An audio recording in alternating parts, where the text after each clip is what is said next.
Welcome to the round table. Now, it wouldn't be a round table unless I had my folk here with me. So, a lot of y'all know who's a part of the round table. A lot of y'all may. This might be your first time. So, I want to introduce y'all to my people. First person I want to bring up, y'all know been rocking with me for years, man. This dude is one solid brother that always stayed the same. Always had my back. He got the voice of radio. I call him the Godfather. He been working several cases. Started with Kanika. He's worked on Summer Wells. He's been working on the Uvalde case, the Buffalo shoot, the brothers, Orson and Orrin. I can go on and on and on. And one thing about this dude, man, it's the facts. That's what he focused on. It's not about this is what I think. Yeah, we all have our opinions on every case, but he's not gonna push no bullshit on you or nothing that he thinks. If you don't know, he go search for the answer. This guy right here, I call him my big brother. Without further ado, I want to welcome Mr. John Q. All right. Brother Bossman Blake, how are you? I'm all right, man. I'm all right. That's good. Good evening to the chat. My goodness. Y'all holding us down tonight. They in the building. Thank you.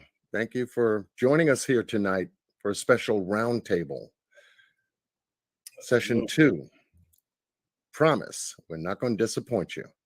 And thank you for the accolades and compliment Mr. Boss Blake for your participation in everything that you do. And I'm just so happy that we're able to collaborate in a session pertaining to the Kanika Jenkins case, which now today marks 5 years since September 8th, 9th, and 10th has been an anniversary mark following this case from its conception. So thank you all for joining us. Thank you, Mr. Boss Blake, for having me. No doubt, man. Hey, I appreciate you. All right. So I know a lot of people here, because I see how large the chat's starting to grow. This next person I want to bring up, she really was the mastermind, you know what I'm saying, of us doing what we're doing right now. She came to me.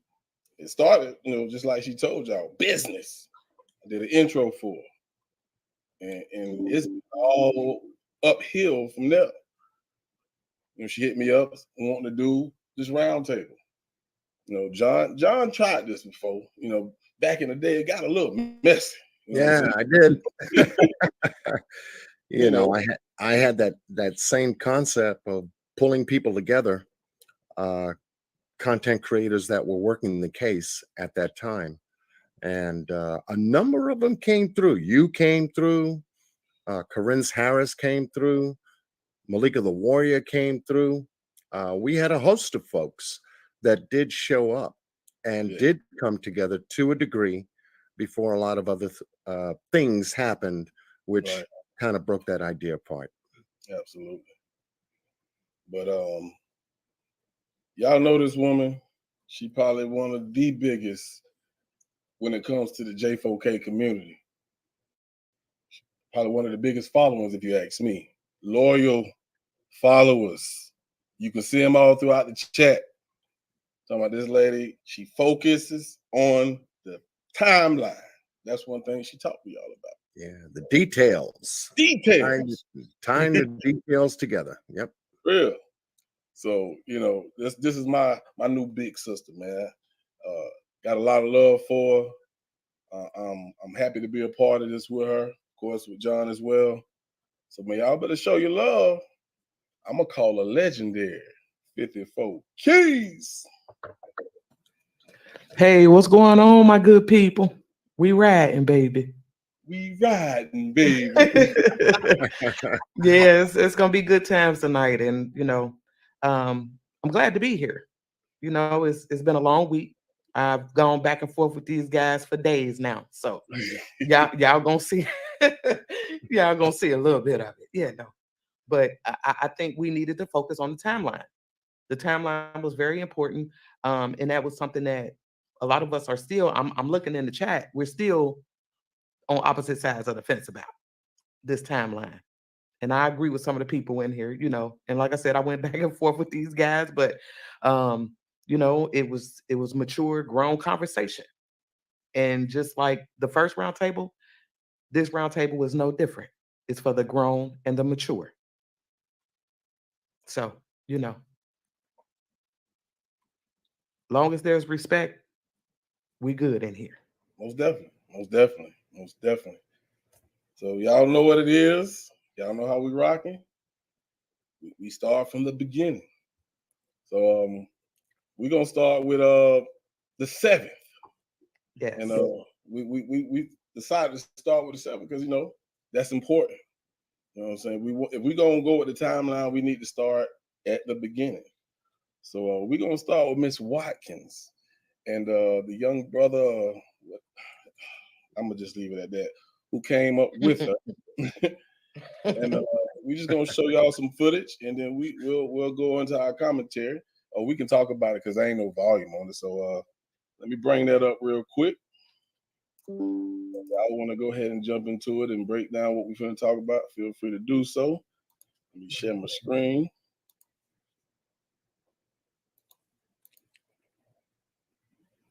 What's going on, Double Rainbows? I see you, baby. You be riding. And we got a lot of books up in here tonight. My goodness. Much love to you. Much love to everyone. Dead eyes in here. Okay. Cold Pepsi. Okay, then. RJ is up in here too. Oh, yeah. RJ. All right. So this is from the 7th. And of course, like I said, this is Ms. Watkins, her and the guy who actually booked the room. Now, Key, let's talk about first, before I even hit play, about the booking of the room and checking in. And what stood out to you when it comes to, especially how they got the key? You know what I'm saying? Because at first, a lot of people thought they was just reserving this room. Right. So I think for me, it had a lot to do with the credit card. They had issue with the credit card. So then it was like they left, came back. But like, as you can see, oh, well, you just took it off the screen. But yeah, as you can see, they're up there. And for the longest time, I thought they were reserving the room. Right. I mean, but clearly this girl had issue with the credit card. Absolutely. So the fact that we feel like they actually just checked in that day is because when you look at the folios, yes, the folio, which we'll get into that in a few, the room was booked for the 7th through the 9th. Yes. So if you had questions on how did either Irene or Killer get the key, it's because they actually checked in that day. Right, John? Right. Had to. Yep. So most definitely. And John, you want to talk about, the issues they were having? Because what we're looking at now, this is the second person that Ms. Watkins actually had spoken with at the front desk. What happened with the first one? That's correct. There was a female working behind the counter here.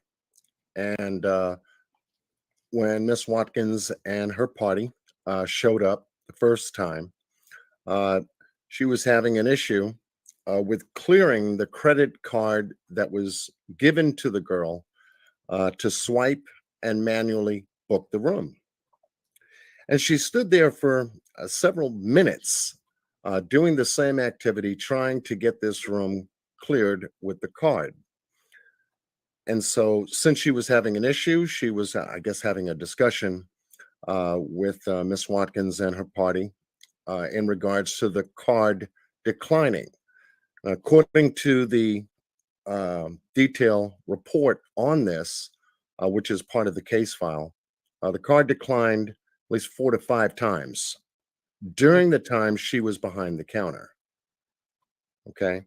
And taking such a long time to clear a room, I'm sure that, the female behind the reservation desk kind of felt some kind of way about it. So she did contact immediately this gentleman that we see before us over to her portion of the counter, told him what the issue was. She couldn't clear the card, swiping the card, decline, swiping the card, decline. And this gentleman here, second reservation clerk, stepped in and said, let me see, what he can do and find out what the issue is. So he steps in and then begins interacting with Shanika Watkins in this engagement of trying to book the room.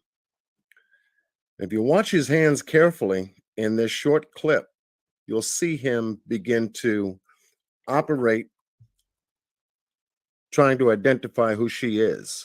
Now, how he identified her was through a driver's license, according to the report. And then let me stop you right there, John, because Mhm. I've always told people, that I have hospitality in my background, right? And so I Yes. think one of the things that bothered me about this, because it was said that she used a stolen credit card, but when you check in, just from my own experience, when you check in, the name on your ID should match the name on the card. It How should. how was she able to use a different card? Was her name on the card? I mean, it just never sat right with me. I never understood how she was able to pull this off. Right. I agree. I agree. What he's doing, I guess his major concern is to try to get the room booked. He's more profit oriented, if you will. You can take someone's debit card or credit card, go to a gas station, and your name is on the card, but the person that's using it, they never ID. In some cases, That and a made no lot of it, sense to me. yeah, and a lot of identity theft happens just like that, just like that. Long ago, at least 20 years ago, 25 years ago, you'd And have then to wait, sign the back of the card with your signature, right. and I was whatever you wrote down on the ticket as your signature, they would verify it based on the signature on the card. They don't do that anymore. right. And I just wanted to point out, I didn't mean to interrupt you, John. I wanted to point out, you see him hand her keys. If Yes, you notice in this footage right here, he handed her the keys. And again, like I said, if it's a stolen credit card, how in the world was she able to use that and the ID didn't match? Or did it? That's the question. that is a good question because the room got booked. Mhm. And And this she guy, actually man, checked in. She actually checked in. And yes, this she is did. one of them things that I didn't focus on until now, but she actually checked in because you see he handed her the keys before she walked away. He Right, put them, they put them in them little sleeves, you right. know. So she got the keys when she left. Yes, she did. That's one thing that we may never find the answer to because we don't know. Now they say this is what she do, so she got to Right. have some type of system or something to make this work. If that's not the case, then of course you would look at Rosemont, Crown Plaza as suspect. Like y'all really tried to focus on making this work for them. Absolutely. Right. Because And if it doesn't match, why are you taking this? If you having issues, why are you taking this? And they go back. right. I think they left right and came back with another card. Yep. And that's when she was able to check in. And I'm with Tangi. She said that was the first crime committed in this whole case. And it Yeah, was. right It here. was. Yeah. Because as you saw moments ago, he swiped that card twice. The decline did come up, and now he's manually punching Manually, in the numbers on the keypad, setting in the date, expiration date, security code, They and forced then this. lo and behold, the card goes through and the room is booked. Yes, he forced it. It was forced. You know. Yeah. Now my question is, and we don't have any proof. We'll get to 924 a little later. But do you think they tried online first? Because to me, if you know this is a fraudulent card, Right. you gonna come in here and show your face on camera? You know what I'm saying? So, but I thought about it a little deeper. It's like, okay, if you book it online, you still have to come to that front desk, right? Yes, you still have to check in. See, Right. That's whether right. you book it online, you can sit in the parking lot and book it, but you still have to check in. And again, at the end of that video, he hands her room keys. She left with them. That's right.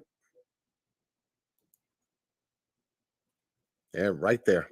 Mhm. That's the room keys right there. Right. And I never really focused on that detail until now because I could never understand how when Irene and them got there, and I know we'll get to that, but y'all know how I am. Y'all should be that now.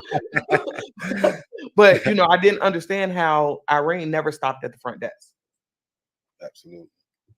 They had the keys when they got there. They had the keys. So that at that point, that lets you know they just checked in. Yes. There wasn't no reservation. They checked in. Checked in. Yes. God, you want to bring up the documents? Or you think we need to bring those documents up that you discussed earlier? Or we can keep it pushing. There you go. Okay. Now, according to the case file report that was made to Rosemont Public Safety, you see here, this information was entered on the 18th by this detective, Roshenfeck. These were the two counter people working the desk. On the top here, at 17:30, the female counter clerk was interviewed.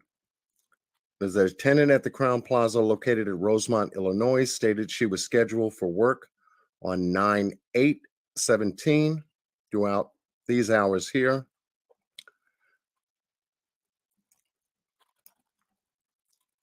Sometime during her shift, she remembers two subjects walking up to the front desk asking about possible available rooms. She stated that one could have possibly been a transgender, and the other was a female, black, wearing a Walmart uniform. She stated that they were looking to book a room for 2 nights. She stated that they provided a New Jersey driver's license, that the photo on the driver's license matched the female wearing the Walmart uniform. Okay, and let me stop you right there. Okay. So Shaniqua Watkins, because somebody had asked in the chat, who is she? That was Shaniqua Watkins. And so what they're telling us right here is that her picture was on his New Jersey driver's license. Driver's license. But that wasn't my issue. My issue was the credit card, the card that she used. But go ahead. I'm sorry. Right. No, good point. Good point. Because we're about to close up on the next paragraph. She stated that she reserved a room for them 2 nights and entered the name and address from the New Jersey license plate blank that they provided her with. When they swiped the card for payment, it was declined. She stated that they used a different card, and that was also declined. She stated that since both cards declined, she could not provide them with the key cards to the room. She stated that they will be back with a different means of payment and left. 18:20 hours, same day. Attendant number 2, the male clerk at the desk. He was interviewed. Same part, same place, same date, same hours. Sometime during his shift, he remembers the two subjects walking up to the front desk asking him for 2 rooms. He stated when the two females, Black, walked up to the desk acquiring about the rooms, Blank told him she already made reservations for them under blank, a name, and they left due to their cards being declined. Right. So what that tells me is when she was with the lady, even though the card was declining, they went on and made the reservation to hold it. Right. They went to help to hold the room. Okay. Correct. And they were going to come back with a different means of payment. Now it picks up here. He stated that he brought up the reservation and the two female Black provided him with a New Jersey driver's license. He verified the name on the driver's license matched the name under the reservation. Once the name was verified, the two female Blacks, this wording kills me, swiped a card and the payment went through. And he provided them with a key card to room 926. Both the front desk employees stated that if they saw the two individuals again, they would be able to identify them. Nothing further. This was Sure taken. they would. Sure they would. Yeah, by Detective Rushenfek on the 18th during the time of this interview, police report number 55. Now, Double Rainbows had a good question. She wanted to know if Shaniqua was underage. And from my understanding, she was not. She was not. She was old enough to book that room. Absolutely. So they did follow that. Okay. They followed that. But the whole credit card, and I mean, I'm sure her name didn't match the credit card. Sure it did. Right. It was just the driver's license. According to the document, it was just a driver's license verification check along with the hotel reservation name. That's it. Nothing about the card. Nothing about the card. So it tells us something about how the Crown Plaza clears or had cleared that room for this particular occasion. Right. And then the fact that we know she checked in, that she actually checked into the room when I did that video going over the key lock, no one entered 926 on the 7th. On the 7th, correct. So they booked it on the 7th, but no one stayed there on the 7th, according to the key log report. Right. Absolutely. All right. So now when we're focusing on the timestamp, me personally, I like to pull up the documents, look at the case file, see what the statements say, and then compare it to the footage. Yes. So, what I did was, I went into the case file and got a lot of the documents, or the statements, I should say, from, some of the main party goers, and just compared the times that they stated, whatever happened, and then compare it to what we see. So I'm gonna pull up some of these statements. Anyone y'all would like to start with first? Irene. Because she got there first. I'm rocking with you. All right, so I'm gonna pull up Irene's statement and we'll go over that.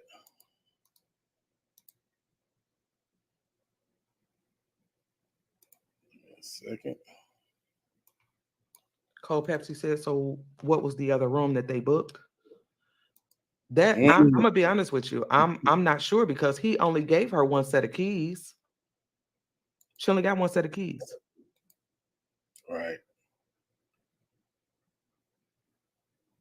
And a lot of people do feel like, yeah, they got multiple rooms. You know what I'm saying?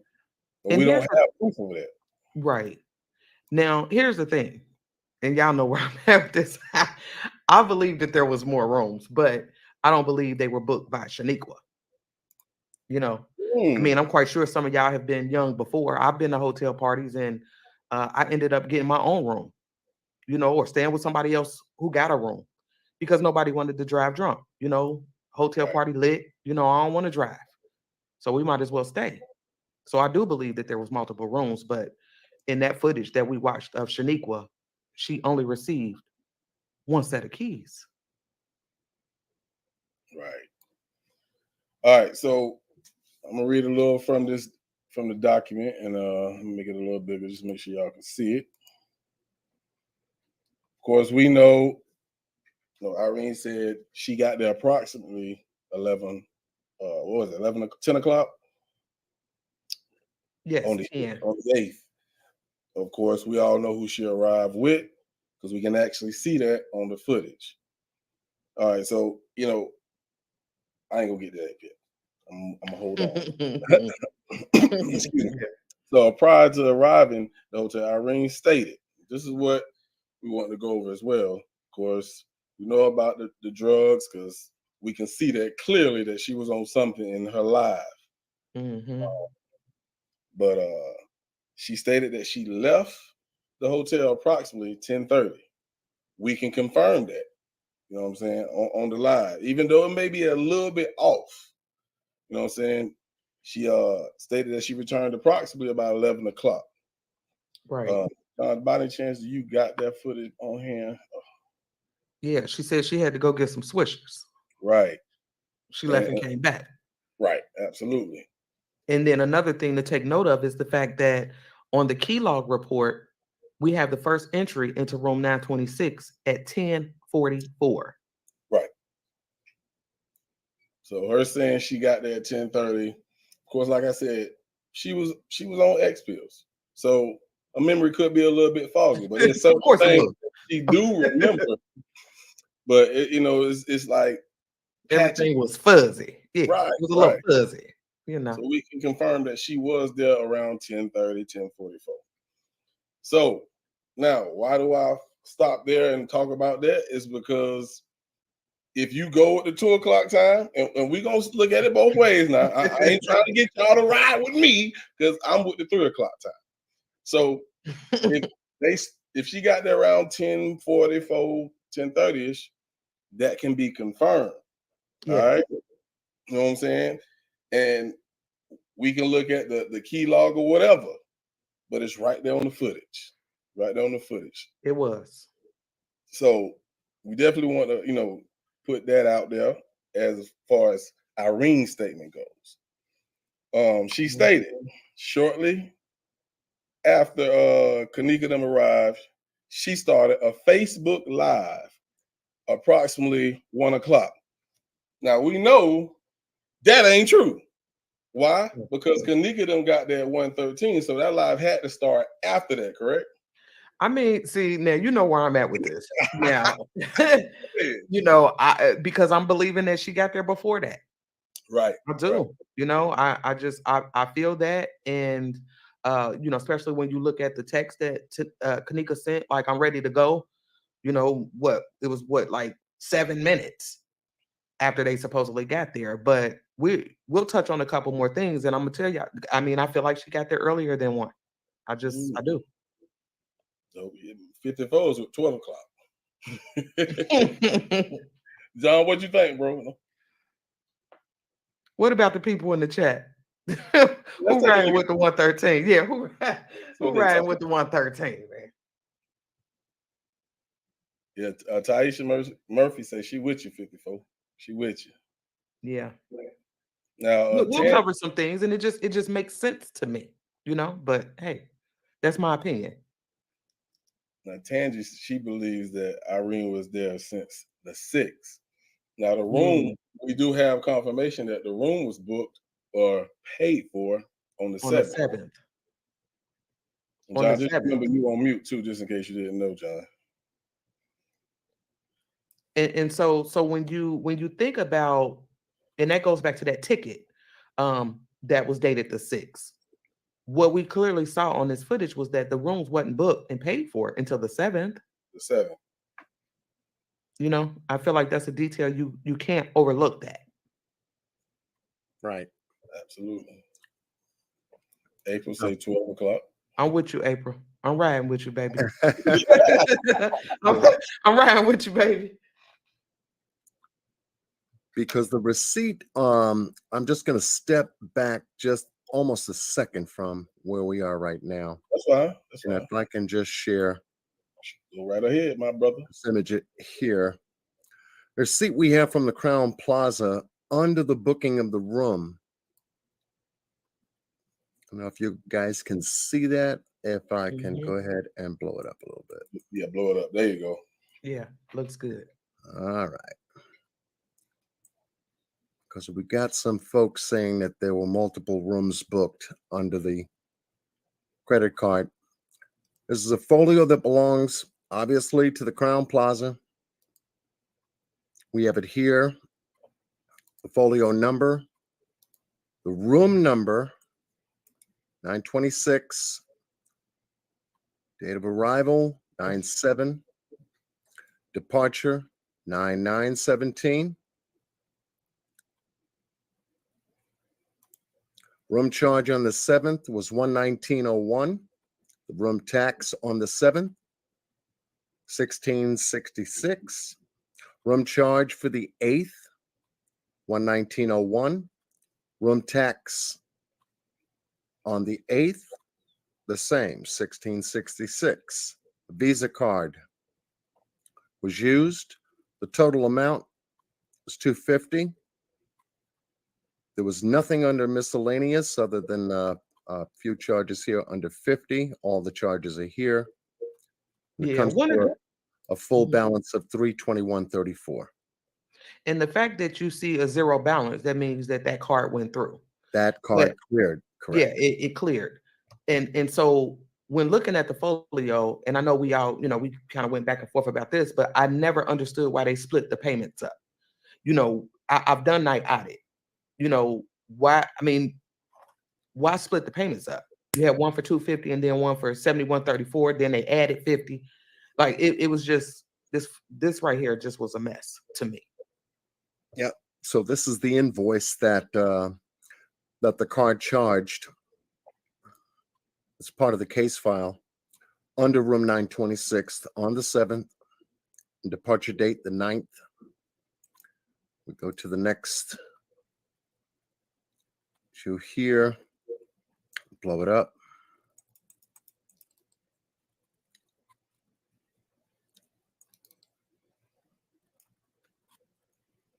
Under this folio, the number, once again, room 926, 7th through the 9th.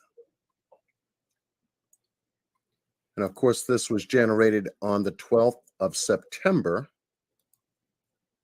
given to the Rosemont Police Department. And then we have here some adjustments. Yes. And it's only okay, go ahead. I'm sorry. Yeah, no. Go ahead. No, I was about to say it was only because whoever this card belonged to then disputed the charges. Correct. They disputed those charges. And so they zeroed it out. Right. That's what this document proves. Yeah. I wanted folks to know that the person whose card they used, it's just not like disappeared into thin air. There were adjustments to take those charges off the room during the time that they had found out that these were illegal charges done on a credit card. Right. Correct. 9/9, 9/10, all the way through for these 2 days. These were charged back to the customer. And let me see which document this is. Yep, and that was double charges. That was a double rate that they absolutely. Correct. I wanted to make sure everyone understands the invoice folio that was used to generate information based on this credit card and the time of its usage, the amount that was used on the card, and then the charge back to the customer or the account that it came from. So they did comply with an illegal usage of a credit card to secure room 926. go back up it here so everyone can see. It was specific to room 926. Yes. Wanted to make that clear so Now, everyone can understand that. Thank you, boss. no problem. Now is a question in the chat, and this is pretty much why we're doing this. I think it came from Shamina. She said, "Weren't the times all messed up on the footage?" I want to show y'all just in case y'all never seen this particular footage, because we know if you look at this footage and maybe somebody changed the format, it's only going to show you one of the clocks. There were actually two clocks on a couple of the cameras, and this was one of them. Yes.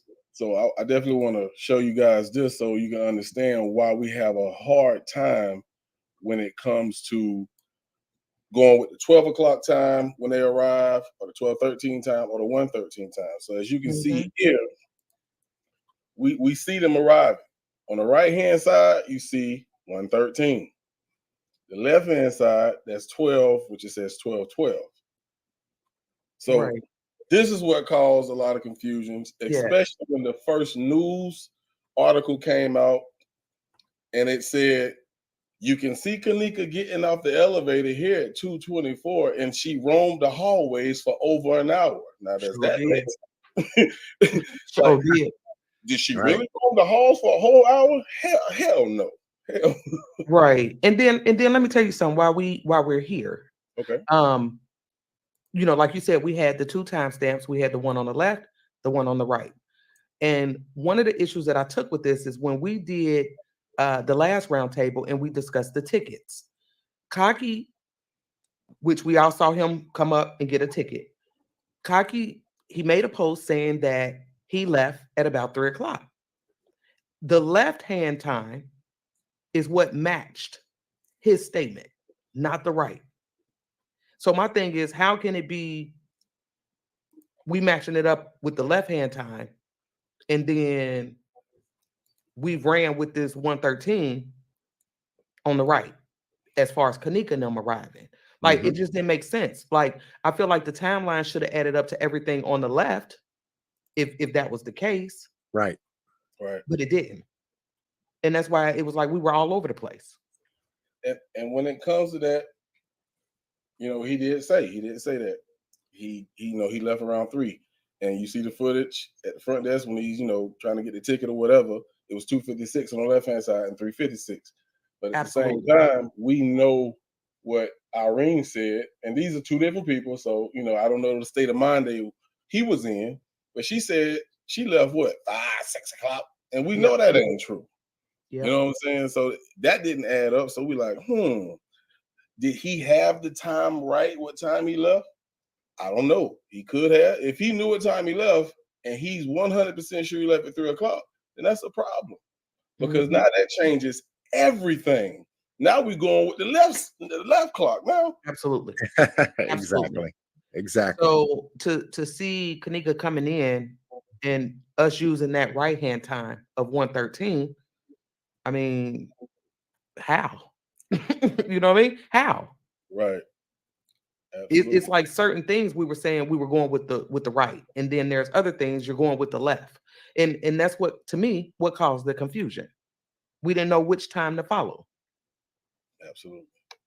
So what I want to do now, this thing won't stop hourglass. What I want to do is actually let's just go back to the time that they left Miss Teresa home. You feel what I'm saying? That definitely give you an idea, because they didn't go to the party. You know what I'm saying? But everybody said who had something to do with Miss Teresa's house said they left 11:30. Now, because Kanika supposedly got her hair done, so we heard we got that 11:30 from Lenore because she said she did her hair. Yeah, and actually Monifa said it in her statement as well, which we can pull that up in a second. She said they left around 11:30. So we know. Matter of fact, let's just pull that up. Let's just do that. That makes more sense. Double rainbows, I'm with you on that. Was the confusion purposely done to confuse? Absolutely. Yep. Oh, Absolutely. it's in our face. Yeah. And they accomplished that. Look at us. Yeah. 5 years later, here Yep. we are. Yeah. They did what they set out to do, and that was Yep. to confuse the masses and divide us. The time divided us. Know that. Yep. That's man, you hit it right on the head. Exactly. And according to the last live, the very first one we did together, this was very specific in regards to understanding how they did it. And it goes right back to the FOIA, Freedom of Information Act, on this case as to the law that was, available to the Crown Plaza and the attorneys of the village of Rosemont as to what they deemed necessary for public consumption and how they were able to put together the case file that they posted on the public safety website. And so that document, that FOIA request, tells you exactly what they did. And the one word that is a key word to this whole case going public is the word redaction, or the word redacted, something past tense, something we did to make this information public. We had to blur out faces. We had to change certain details and items, not only on the video surveillance footage, on the entire case file. The entire case file had been scanned for redaction for public consumption or public information, sensitive against in regards to the Privacy Act. And this is what they did. It protects those that are involved in the case, not giving out sensitive information, being that they would be held liable if they did so, hence the reason they're in court, civil court today.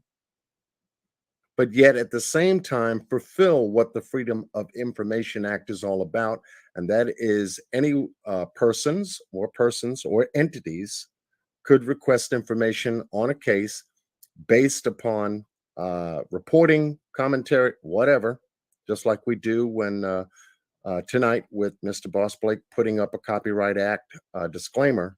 That is what they use as their disclaimer, Freedom of Information Act. And one of the things that I want to point out as far as these statements go, Yeah. that's just like in this one right here. It says the follow is a summary of the interview. You see this a lot in the Correct.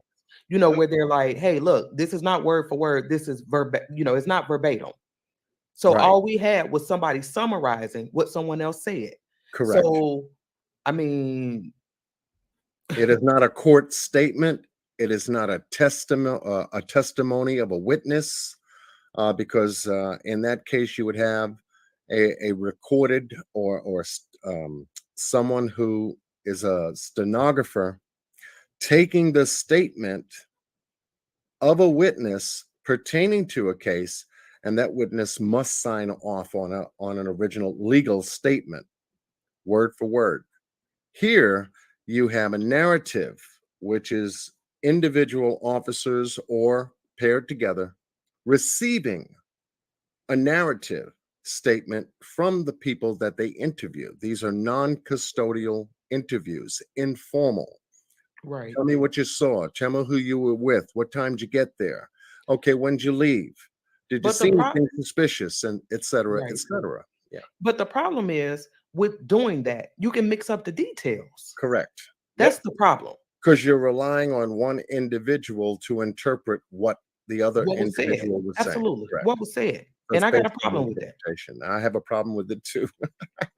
I got a problem with that because we've seen some errors in these reports that they failed to correct. Correct. And Because it threw everybody off. Yeah. Right. It leaves room for bias. I think they use it to their advantage. Yes. Yes, they did. But I got this statement up here, which is a Monifa's statement, and I just want to go over this. And we're going to go to the time of Cocky in just a second, because I definitely want to point that out for those who don't know the time that he actually arrived, and we can show you the time that actually shows on the right. And it says 4, but the left, it says 2. Excuse me, 3. Yeah. But right here it says Irene stated that she and Kanika had, excuse me, this is Monifa, I'm sorry. Monifa stated that her and Kanika had planned to go to the movies on September 8th. Now, we all know this. However, she stated Kanika changed her mind and wanted to go to the hotel party. All right, so I'm going to skip down here and go to the time. She stated that she and Kanika left Kanika's residence approximately 11:30 on the 8th. Now, approximately, let me stop you right there, boss. Right. Just one quick, that one word. I know 54 kids with that. Wait, let me stop you right there. Approximately is not exact. Right. So everyone knows that. This is not an exact time. It could have been 11:15. It could have been 11:20. Could have been 11:10. Yeah. So this is just an approximate time being given to the officer that is responsible for writing this narrative. So they're going to round off to the closest time that was told to them. So 11:30 is just an approximate, not an exact. So let me stop you right there and let me ask you this. So which I understand, that's exactly what it means. Yeah. But Leonora said the same thing. Teresa said the same thing. And I'm pretty sure Shamaya said the same thing. I can't remember her statements right off the bat. But if every last one of them said around 11:30, what other time are you going to go with? Correct. And it's approximately with this statement. I'm pretty sure they use that with every statement. But I mean, they would have said, if it was closer to 10:30, don't you think they would have said approximately 10:30? Go ahead. Yeah, I feel you. I do. I feel that. All right. Now, excuse me, I had to eat some of this pork chop. Oh Lord. Okay. Oh, yeah. But we know that they got there at 1:13 or 12:13. I'm not gonna just stick with my time. But if they left her house at 11:30, they had to make several different stops. Of course, they had to get the Bluetooth speaker. They had to go get the weed, the X pill, and the liquor. Now, she had to go pick up 2 other people as well. So, you think they got there in 43 minutes? If we sticking with and this is just my argument, if we sticking with the 12:13 time, let me hear from you. What y'all think? I mean, my thing is this: when you look at that word approximately, like we just discussed, that could have been 11. We don't know what time they left out. Let's just say that. We don't know. Okay. We don't know. But they did make several stops, according to them. Correct. But here's the thing. Like I said, these statements are not verbatim. So like we discussed before, none of these kids came out and said, I didn't say that, or we didn't do that. We haven't heard any of them go against these statements. Mm-hmm. So I would think that, if it was my statement and I'm seeing something wrong in it, I probably would have came out publicly like, look, I didn't do that. I didn't say that. Right. Correct. Right. They didn't do any of that. Right. So this is what we were left with. Correct. All right. So I think that's y'all see anything else y'all want to touch on before I go to the next? That $200 fee. I'm still on these tickets, man. I'm still on those tickets. And it said that. Go ahead. Yeah, it said that when they arrived at the hotel, Kanika called, I'm assuming Irene, and asked where to park. Irene told Kanika to park in the back and charge the parking to the room. Kanika was worried if this didn't work, she would have to pay $200 because the parking sign at the hotel stated there was a $200 fee for a lost ticket. But my thing is this, then why didn't I mean, it sounded like to me like she didn't get a ticket.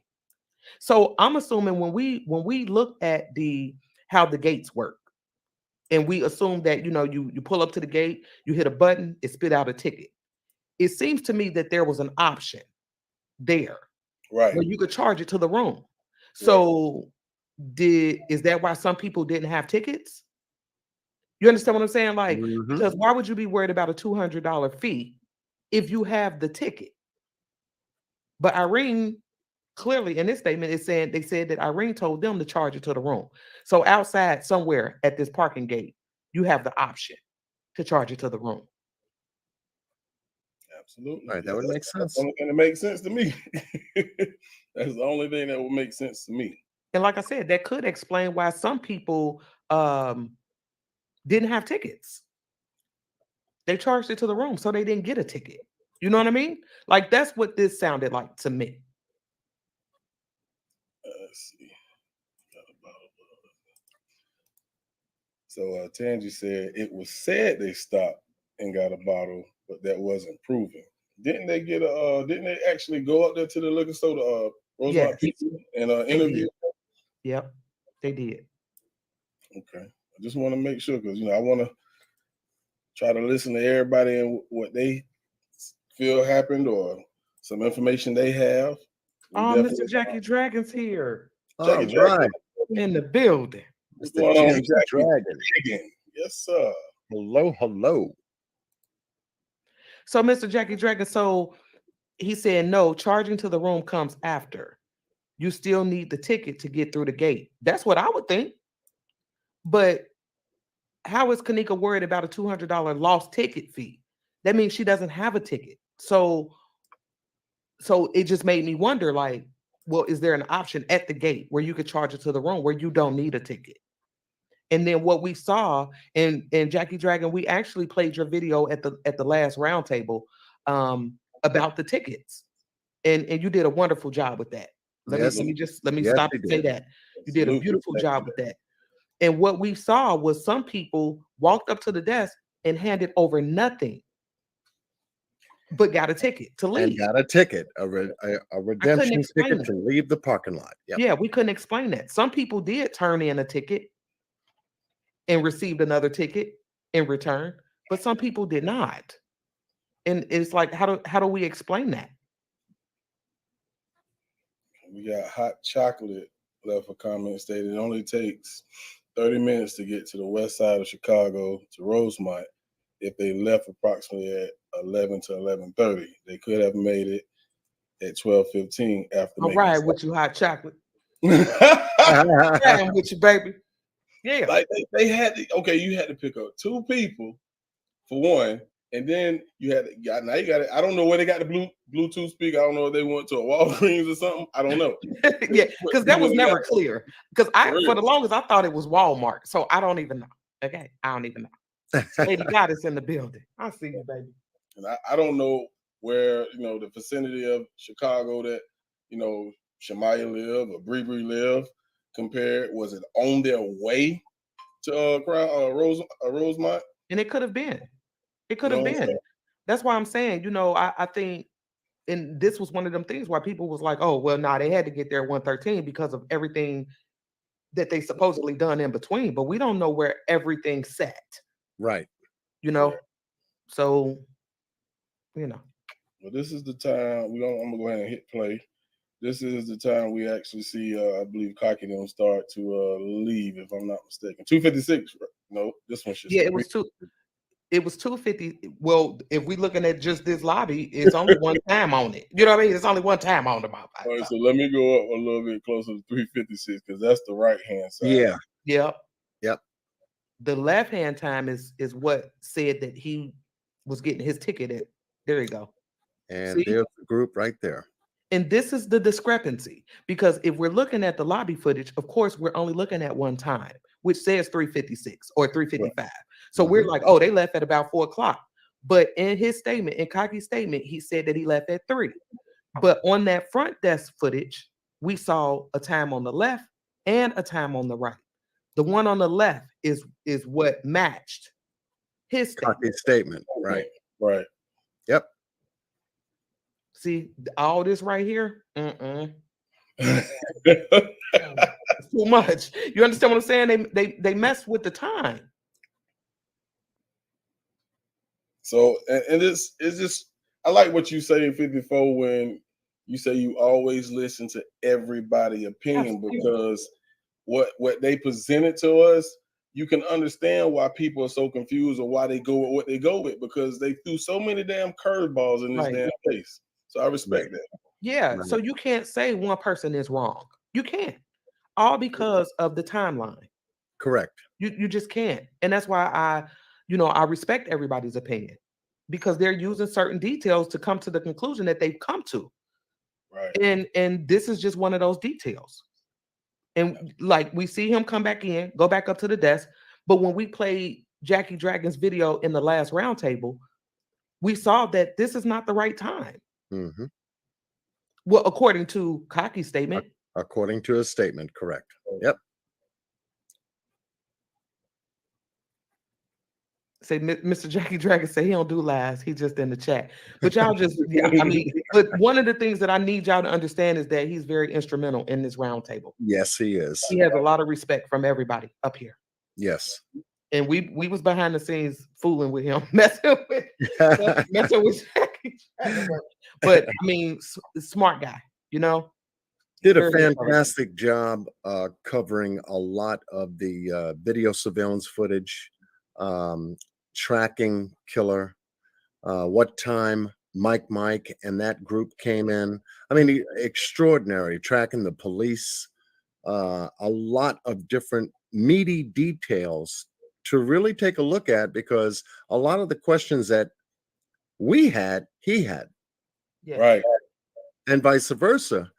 And to try to even close that gap on what could have possibly happened here, we all have to remember that we are looking at, all of us, since they released this file, all of us are taking a look at something that was copied and copied by the hotel and given time to copy by the Rosemont Police Department, because it took over at least near 72 hours until Rosemont actually got this footage from the hotel, long enough for any kind of manipulation, tampering, editing, in accordance with the FOIA request that was made, clearing all this stuff to go public.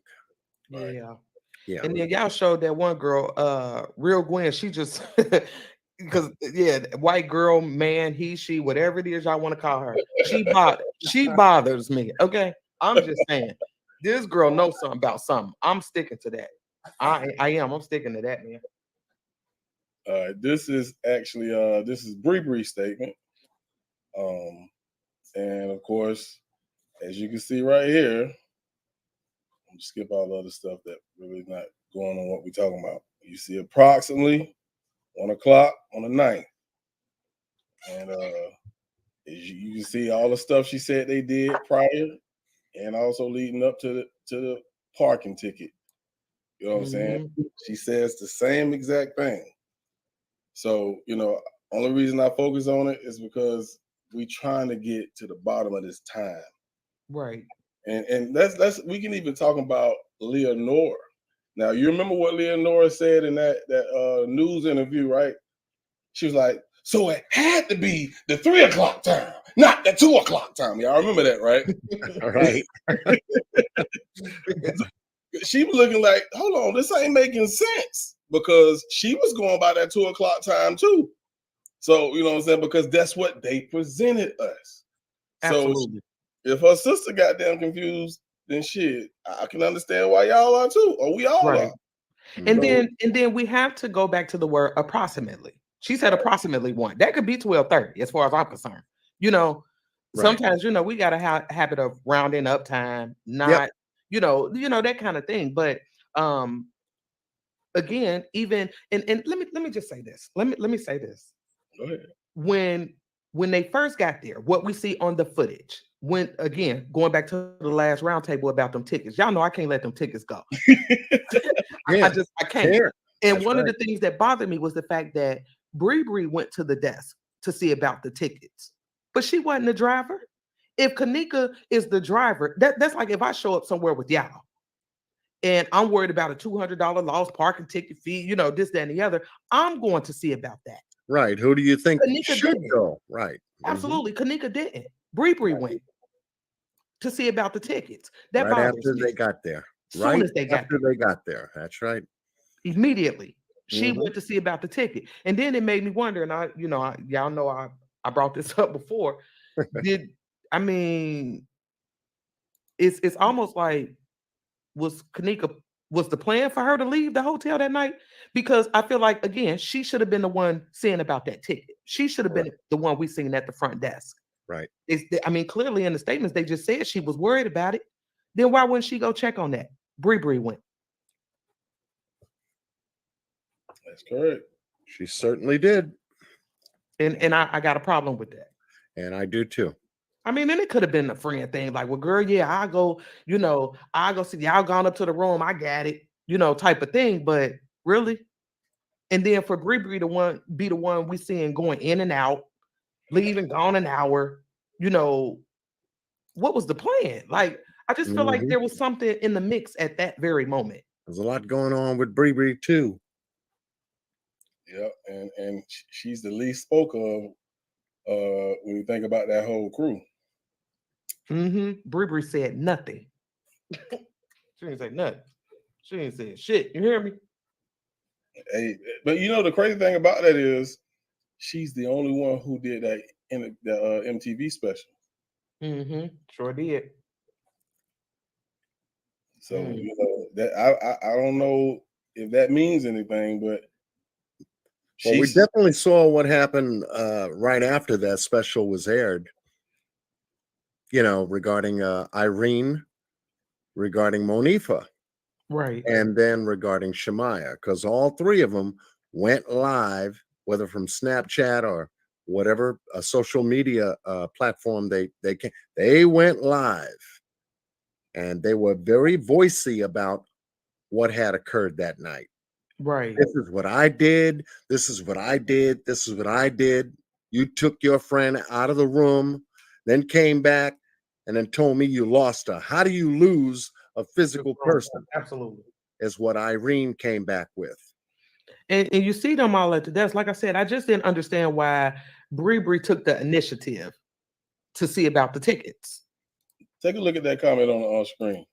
I ain't never see that. Did you ever hear about this? No. I just seen the one where he said he left at 3. Okay. Because he's getting a ticket. Well, it's 2 different times on there. Mm-hmm. You know what I mean? But I seen the one where he said he left at 3. Not that he got there at 3. Yeah, we know he didn't get there at 3. Right. And if you got the one where he got there at 3, please send it to us. Yeah, I want to see it. Please send it to us. It. Yeah. So we can clear this up. Right. Yep. Yeah. Yeah, Mr. Jackie Dragon. Yeah, if you can do that, I would definitely love to see that. So we can clear it up. Because that would help tighten up the timeline based upon the statements that the police department put out regarding what was said to them. Because hence we have a matter of interpretation by the police. Absolutely. To go on. I mean, that's what the narrative reports are all about. Yeah. And Lady Goddess just asked, do y'all think the reports are scripted?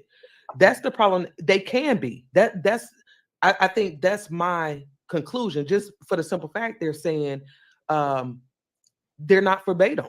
So it ain't like we're getting a live interview. We're actually hearing their voice making this statement. We got one person summing up what somebody else has said.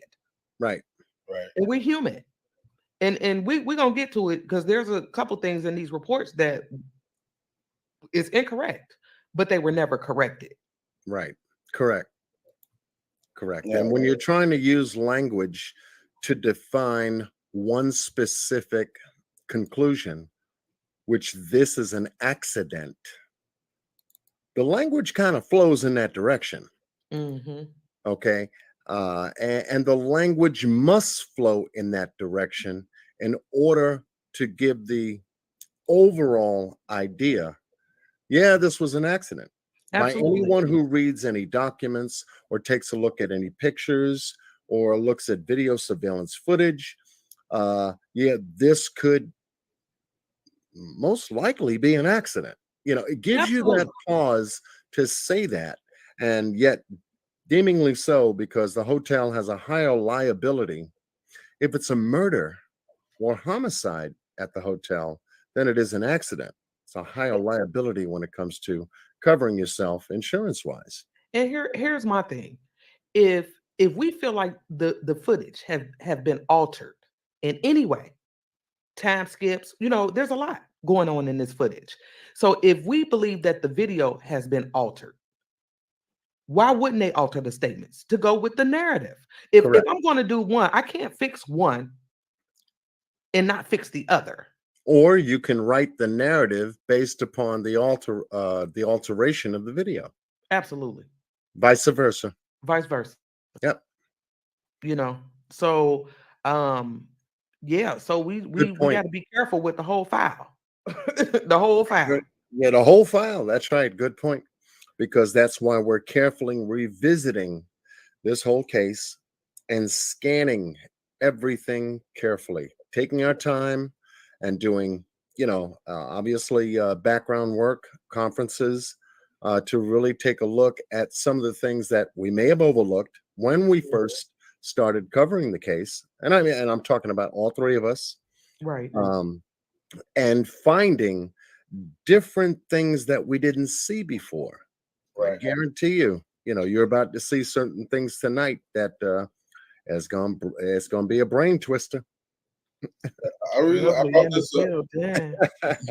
I stopped here and brought this up because I seen, I believe it was April, who had she left a comment in the chat, and I think it was this one right here. Said, then Leonora said she saw on the Facebook Live, Kanika went to the door, and we don't see that on the footage. So I want to bring this up and show you what she's talking about. And I did mute this because we done heard this a million times, but I just want to bring up what she's talking about, because you're not the only person who said that. A lot of people say she ain't walked to that door. Well, from what I saw, it looked like she was headed that way. Right here, I think. Let's see. Yep. Take a look at Kanika right now. What is she doing?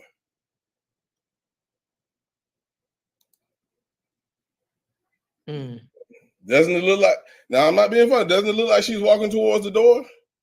Now, yeah, going back to the security guard statement, he said when he went here, it was a girl opened the door. Do you think it was Kanika?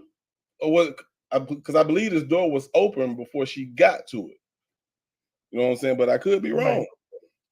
Right. That I'm not sure.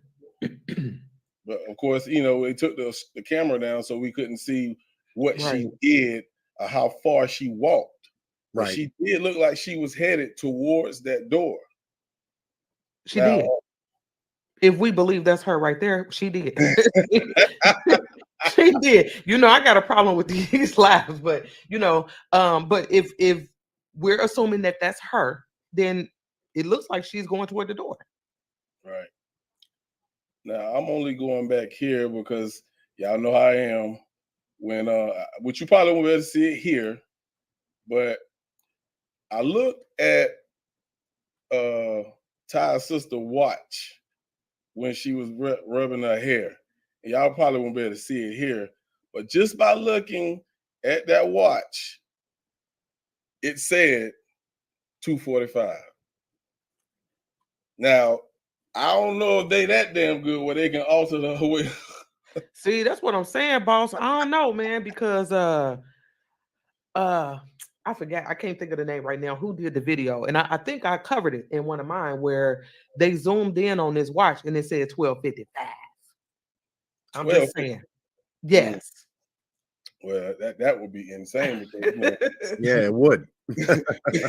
They said in Irene's statement, she said, that the party was chill, around 113, 120. You know what I'm saying? 12:55. If that was 12:55, this shit look lit. Yeah, I have to say that. Absolutely. And Absolutely. then they just mentioned about security being at the door. Now, understand this: we're talking about a hotel party, but based off of the reports, they told us that they went up there 12:30, and at 2:30. Remember? Right, I right. mean, security. So who she's opening the door for or whatever, we don't know, because we are talking about a party. There's people coming and going, and we're gonna get into some other things, I'm but glad you brought that up. I'm glad there, you brought that up. there's people coming and going.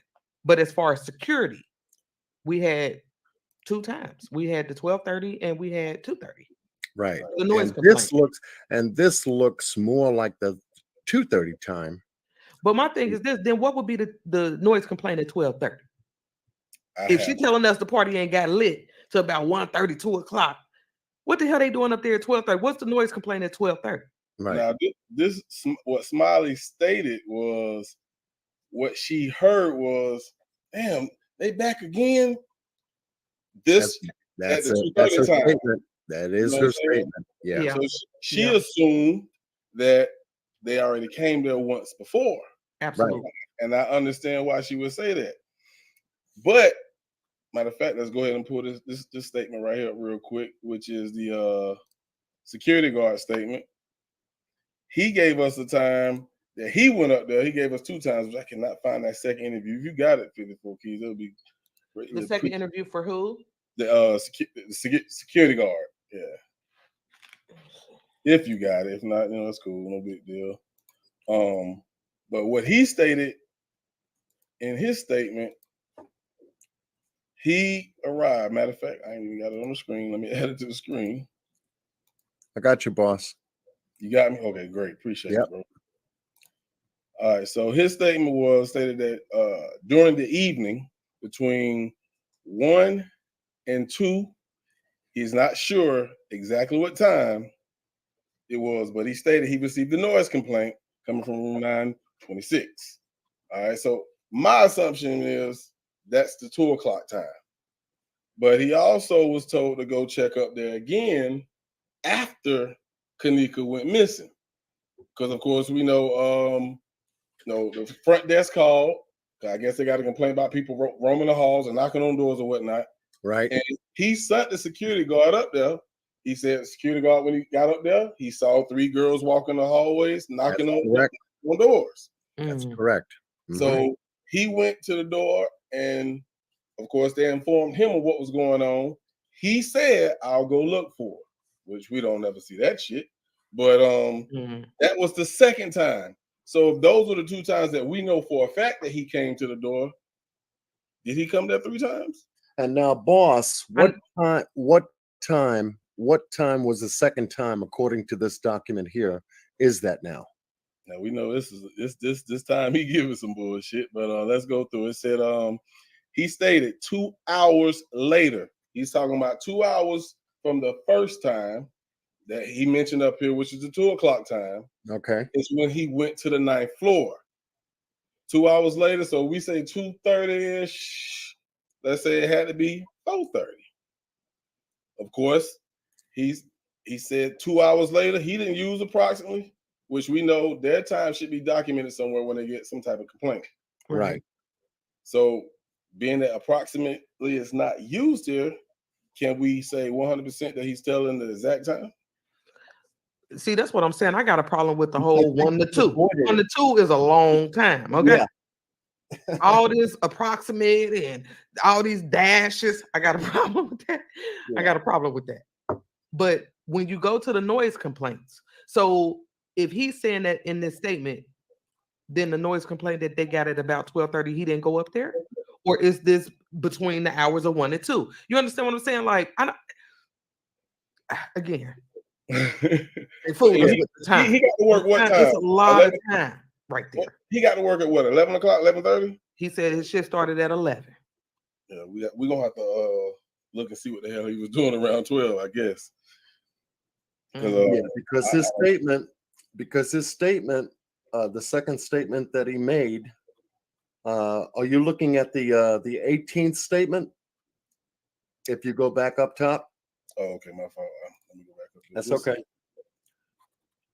916 is when it was entered. 916. If you find the 918 interview under his narrative, you'll find out something else about how he changed his mind. I thought you said you had it. My fault, because I don't have that one on this computer. All right, okay. Let me search for it. All right, if you don't. Yeah, I was about to say I'm looking for Yeah, it. because 'cause it's I know a I very had it. short one where he told the officer that he was going to be going out of the country. Yeah, and Right. he was leaving September 22nd. From that time, which was a few days later, all of a sudden, they had interviewed him based upon if there was an incident at the hotel, would they write it up an incident report? And his reply was only if it's a big deal. Only if it's a big deal. They said, well, give us an example of what a big deal is. And he couldn't give them an example of a big deal. He couldn't. So I'm looking at his duties that night were so lackadaisical. I was just he was relaxed. Yeah. Because he almost like he wasn't damn a security guard. Right. Security guard, when they go on, they punch in and they have what is called as a DAR, daily activity report.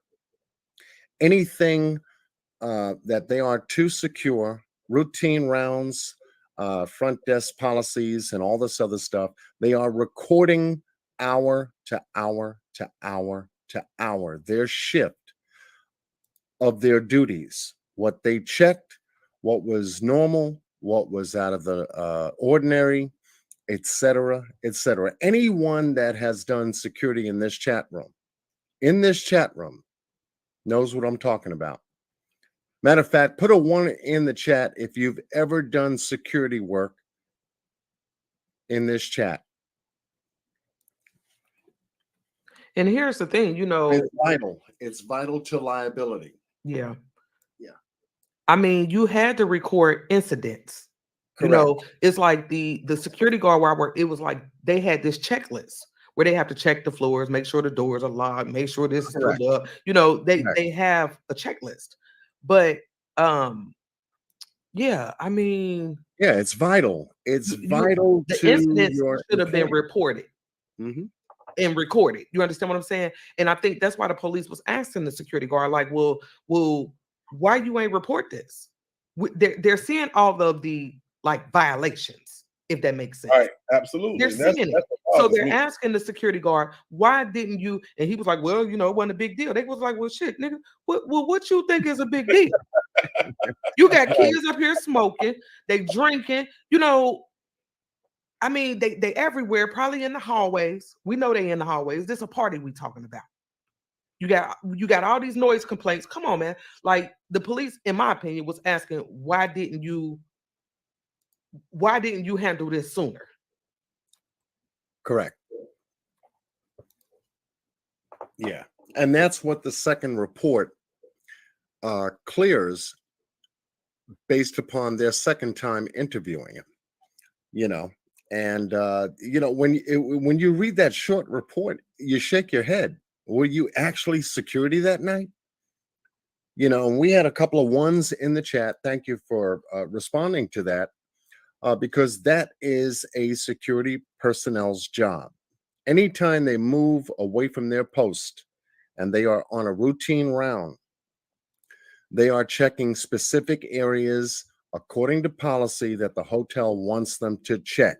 Exits, doorways, absolutely, kitchens, back restaurant areas, whatever you have on your establishment that they want secured, that's what you do.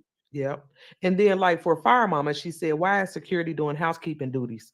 Now here's the thing, and this is just coming from my own personal experience where there was a security guard there overnight with me. And trust me when I tell you, I had his ass he was doing all kinds of shit. Go give me something to drink, go put my food in the microwave, go take the towels up to the 9th floor. I was running it, you know, and you have to understand too. I look at it like they're responsible for checking the floors, walking the floors, like John said, exits, things like that. That gave him an opportunity to do that. You know, go warm my food up. I know when you go past there, check the pool while you're at it. You know, it's it's just how we ran the security guard. It wasn't like he couldn't do that. And I think for me, that's why when I seen him on the footage and you know, we seen him taking towels and things like that, that part didn't bother me. It didn't bother me because I've done it. I've seen it done. Let me ask you this, 50 folks, because me and John had talked about this a while ago when it comes to the lawsuit. Now, shouldn't eyes be on that footage or the cameras at all time? Because if he's doing all this running No. and he's helping people do other jobs, No. that should be a problem. So let me ask this then: if that's not the case, how is they? Because I believe that's one of the entities that she's suing, right? That security company, right? Yes. So that makes me wonder, what is she suing them for? Because I thought they were being held responsible for not paying attention to the goddamn footage. I think, and this is just my opinion, when they were asked, because in the statement, I believe I'm thinking it was Monifa, but they said that they was asking them to check the cameras, and they didn't do that. So I think that's where they fall liable, if that makes sense. And but prior negligence to shows that, up right there. Right. Prior to that, though, like I said, I've worked overnight with a security guard. And like Bean said, and this is what I was trying to get people to understand, during this third shift hour, night auditing hours, there's hardly any employees there. Y'all, I felt like some people was coming at me like you had a full-blown staff between 11 and 7. And that's not the case. Right. That's not the case. You had your night auditor at the front because that's what he's called. He's the night auditor. You may have maybe like 1 or 2 people housekeeping because they're preparing for in the morning checkouts. Correct. They're washing and folding towels and things like that. But in security, there's not a lot of people there. So if you're going to get anything off at a hotel, it's best to do it third shift. Right. This was perfect. It's the slowest time of their business day, because the guests are, in the hotel or outside doing their thing. The hotel is very slow, and check-in, check-out time is usually during the midday. Yep. They're Let me tell you 11, something. 12 o'clock. From my own personal experience, I feel like things started to shift around about 5:30.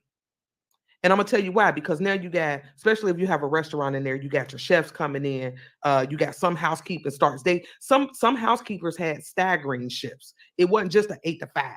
You might have one housekeeper come in because you may have early checkouts. Like these people sitting down here right now, they leaving. So when you have somebody come in as early as 5:36, they can start checking these rooms. They can start cleaning these rooms. Right. So around about 5:30 is when you start to see more staff. And that's just my personal opinion. And viewed that way, you can get to see exactly what the a skeletal shift, if you can call it that, more so at night than you would have during the early morning hours into the afternoon. It begins to slow down in the evening, somewhere after 12. Right. And you don't have that many people moving about, checking in, checking out, so to speak. Right. You don't. Especially if you're at an airport. A smaller amount of people handling security, the front desk, maintenance, et cetera, because it's a slower period of time. Right. And Lisa, that's crazy that you actually put that statement up here, because this is a time I was actually bringing up. Yeah.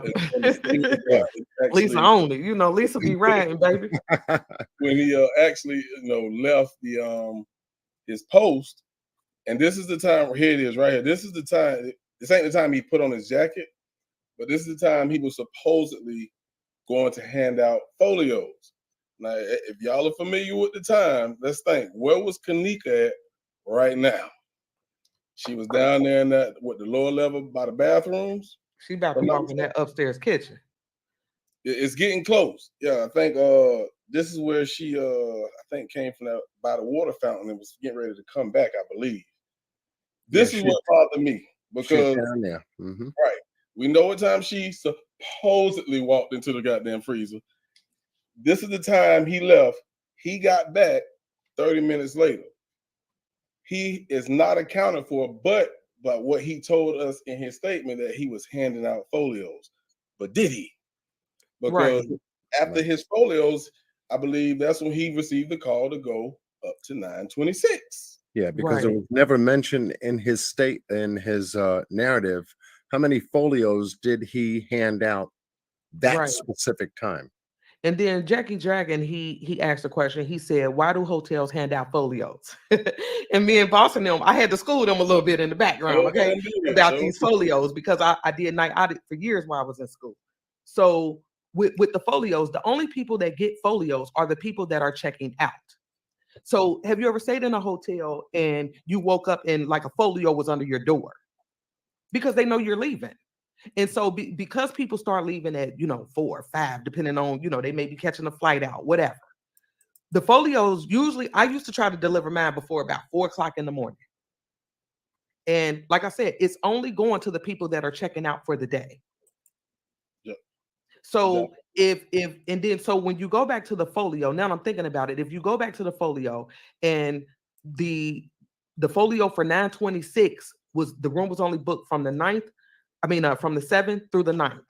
That means when he went to pass out folios, room 926 would have been one of them. Right. Because they're due to check out. Yeah, because we showed that in the previous moments ago into the live. What a folio looks like. Now, absolutely. Now, Jackie Dragon, some people come to the front desk.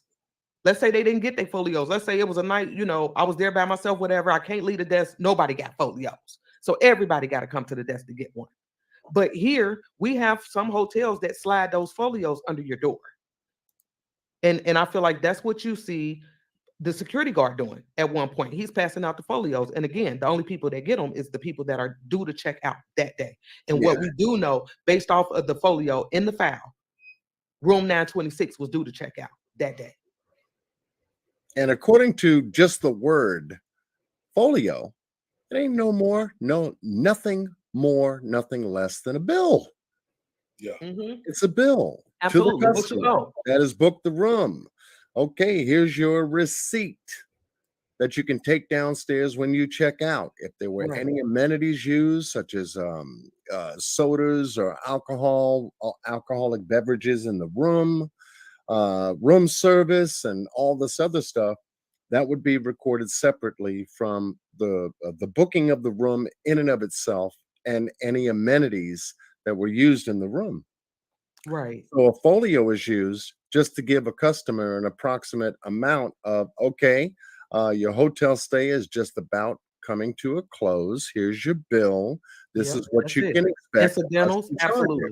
Right. Everything that was, that's just like when we seen people, you can get, some hotels have the marketplace where you can put chips on the room, soda, wine, that kind of thing. And when you put it on the room, that's what's on the bill. When you get the bill, it's called incidentals. Yep. And then not only that, and this goes back to what we were talking about as far as those kids in the room smoking and this, that, and the other. Some hotels, I know for a fact, have smoking policies. And if it's a non-smoking room and you're smoking in there, it's like a $250 incidental fee.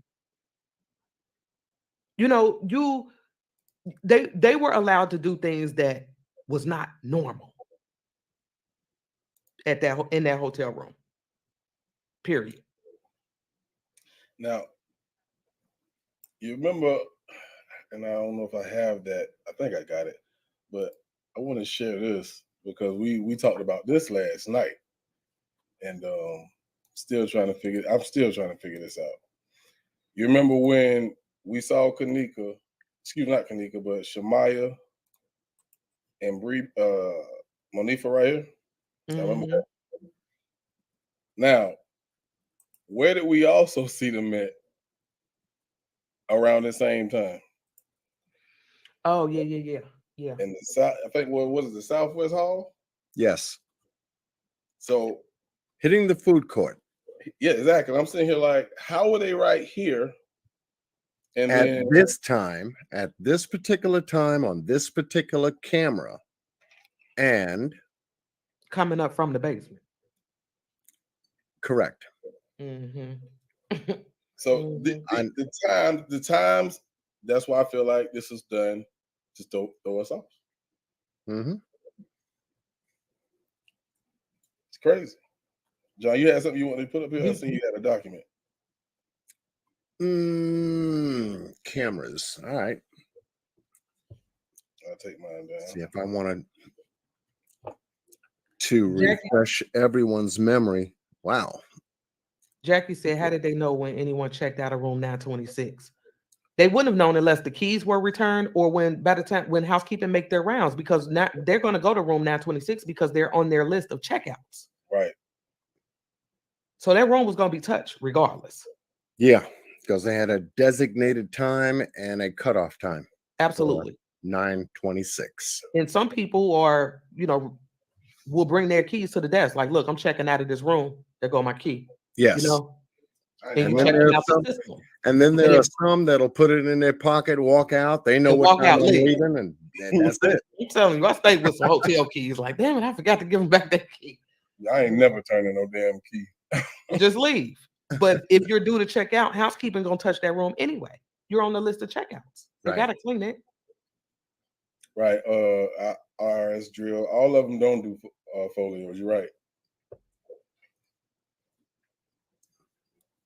Don't do folios meaning what? You don't get a bill? No, like April said, some people, hotel staff, they put the folios up under the door. Yeah. I've never got one. Yeah, we used to do that. We used to do that. But if you don't get it under your door, you do have to come to the front desk to get one. But we used to pass them out. Yeah.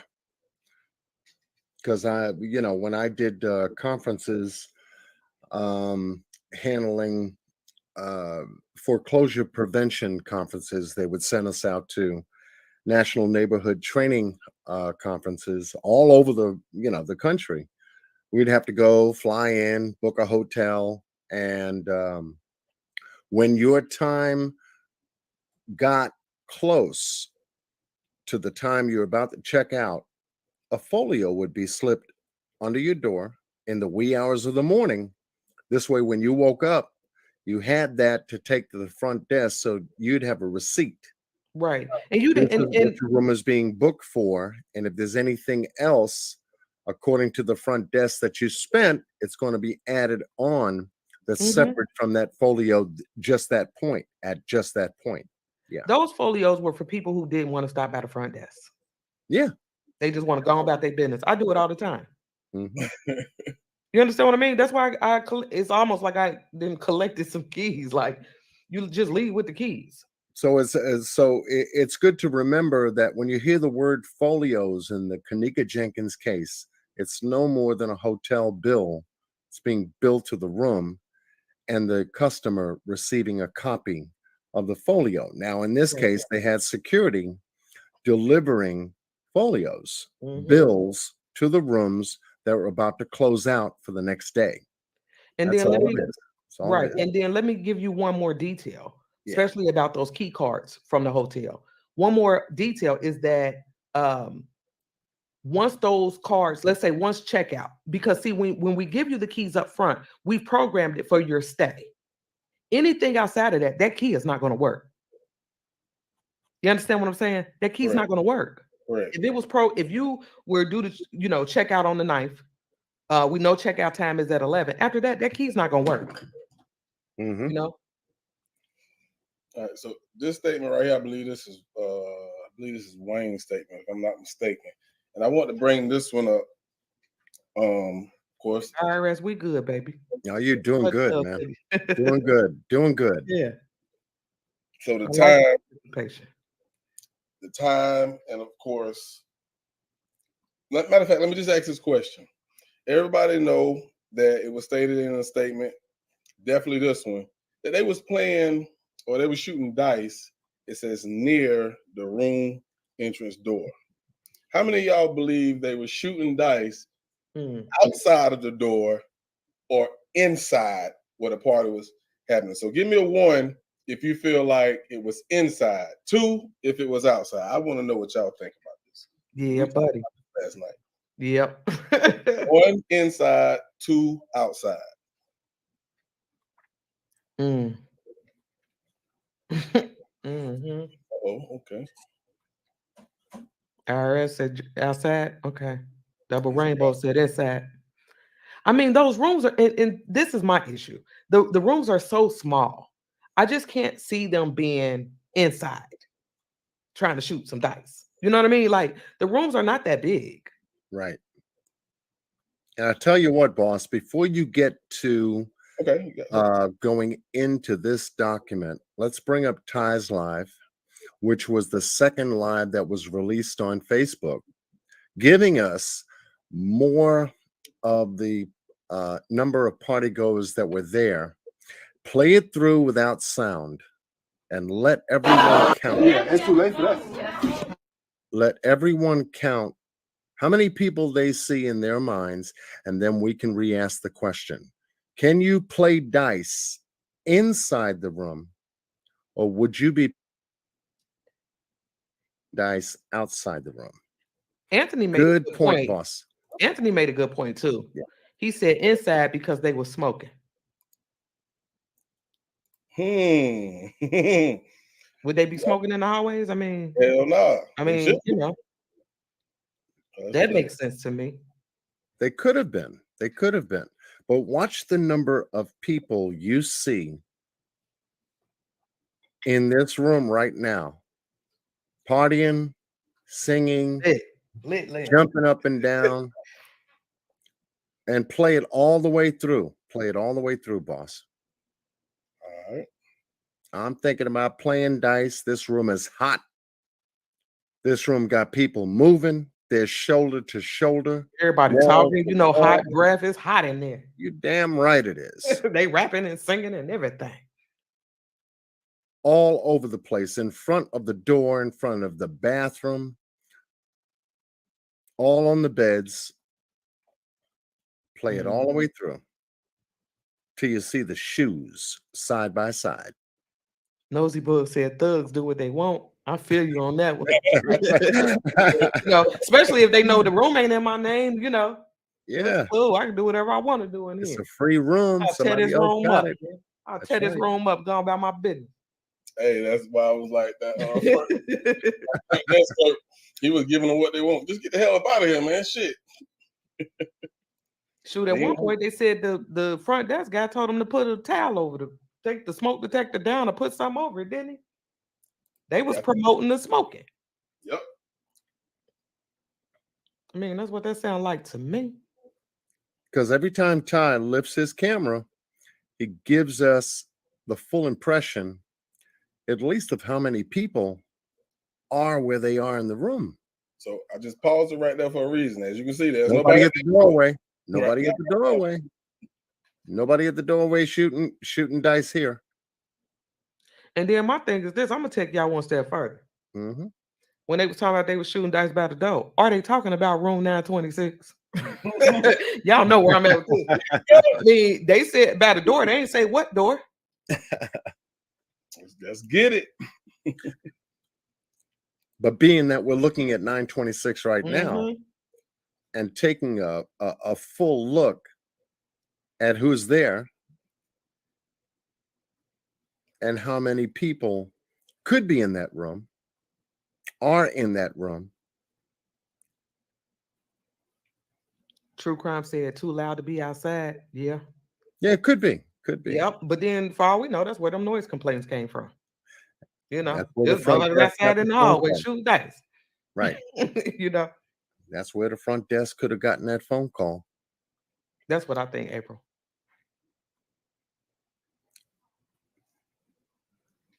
Lisa Love says she thinks that the security guard was intimidated by these guys.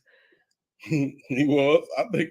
I think so too. Doubt it. I mean, but come on now, y'all. Let's be real. Let's not, act like we, when they see a lot of us gather, you know what I mean? And it's only one of him, or even two, because remember, P said it was two, but we ain't gonna get into that right now. But he's outnumbered by us. And sometimes, when we gather, and I'm when I say we, I'm saying my black people. When we gather, y'all know how it looked to some. There was somebody sitting down right there too, on the floor.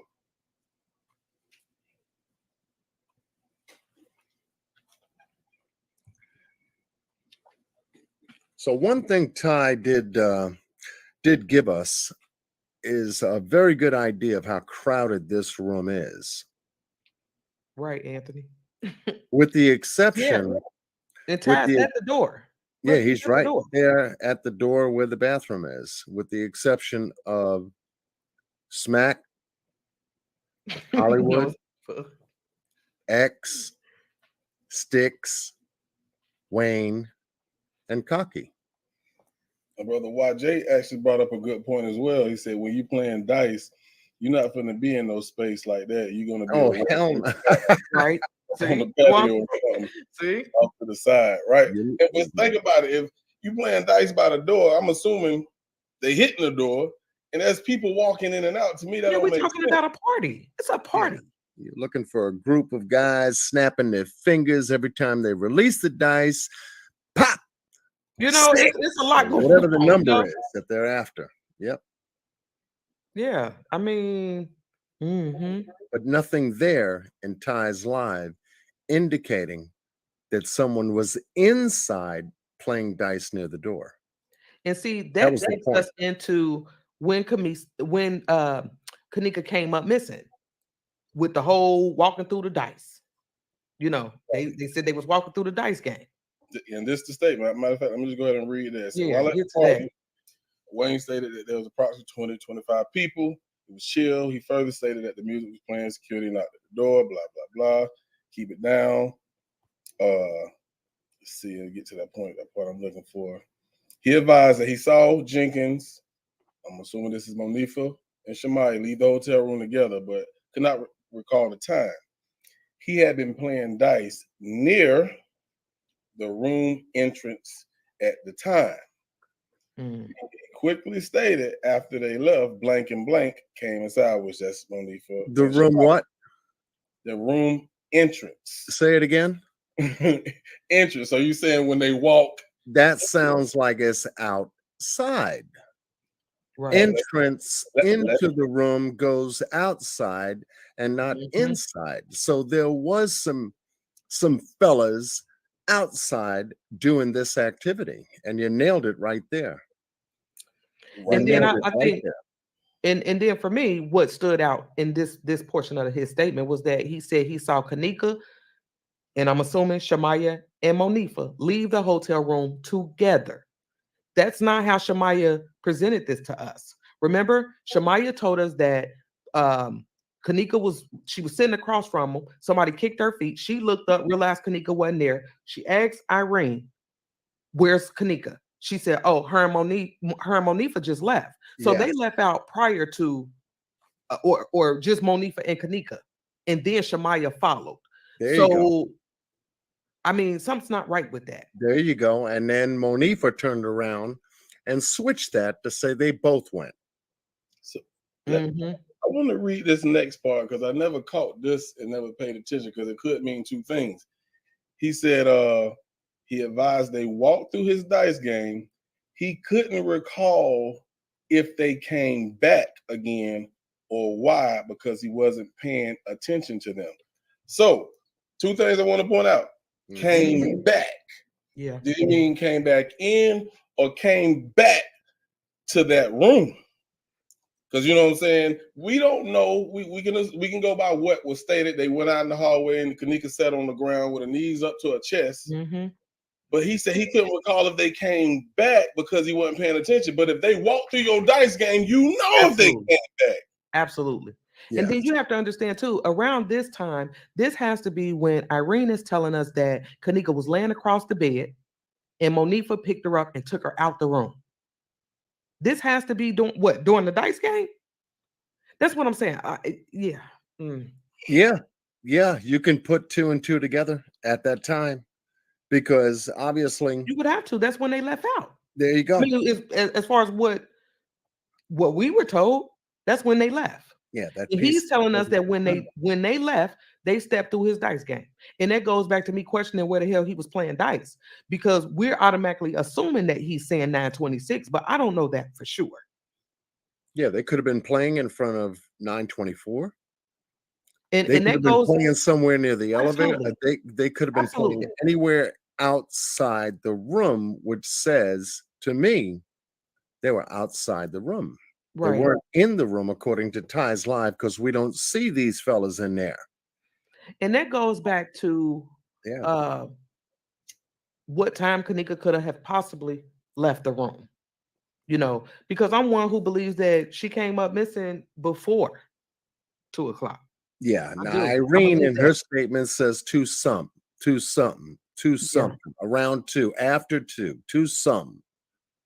Mm. Once again, when Irene pointed that out, it brought me to that 224 video that the news media released, the very first one. You will see, and you'll find it, and you can find it with one timestamp over to the right. Only one, nothing else. There's no Windows Media Player, nothing. And it looks like, according to what I had seen, and Mr. Jackie Dragon and I think Humongous D had defined, is that may have been a type of AVI formatted video. One timestamp is all you see, nothing else. And I've always started my investigation on this particular case off of just that timestamp before everything else got screwed up. Now they come back, they make copies. Now you got a Windows Media Player with double timestamp. Mm-hmm. You They got confused the all of hell out of what us at that confused time. this case after that point. Right. And so I tried to eliminate that point, follow that timestamp and that timestamp only. And guess what we saw? We saw double timestamps with the original 224 timestamp to the left, and then the 324 timestamp to the right. And I'm going, they got to be kidding me. They got to be kidding me. Now they're going to push it up an hour to match what? What is the hour all about? And see, and then understand this. It goes back to when I think about Irene's, when she went on her little rant. You understand what I'm saying? And one of the things she said, she was like, it was almost 3 o'clock. She was like, at that point, Kanika had been missing for almost 2 hours. That goes back to 1 o'clock. Right. Now, is she just mistaken? Or, I mean, what do y'all think? Think about that. Or it could have been from the time she left. Now, what time did she leave? Ooh. You know what you think about that? Oh, we took a look back at that clip when her and her party left.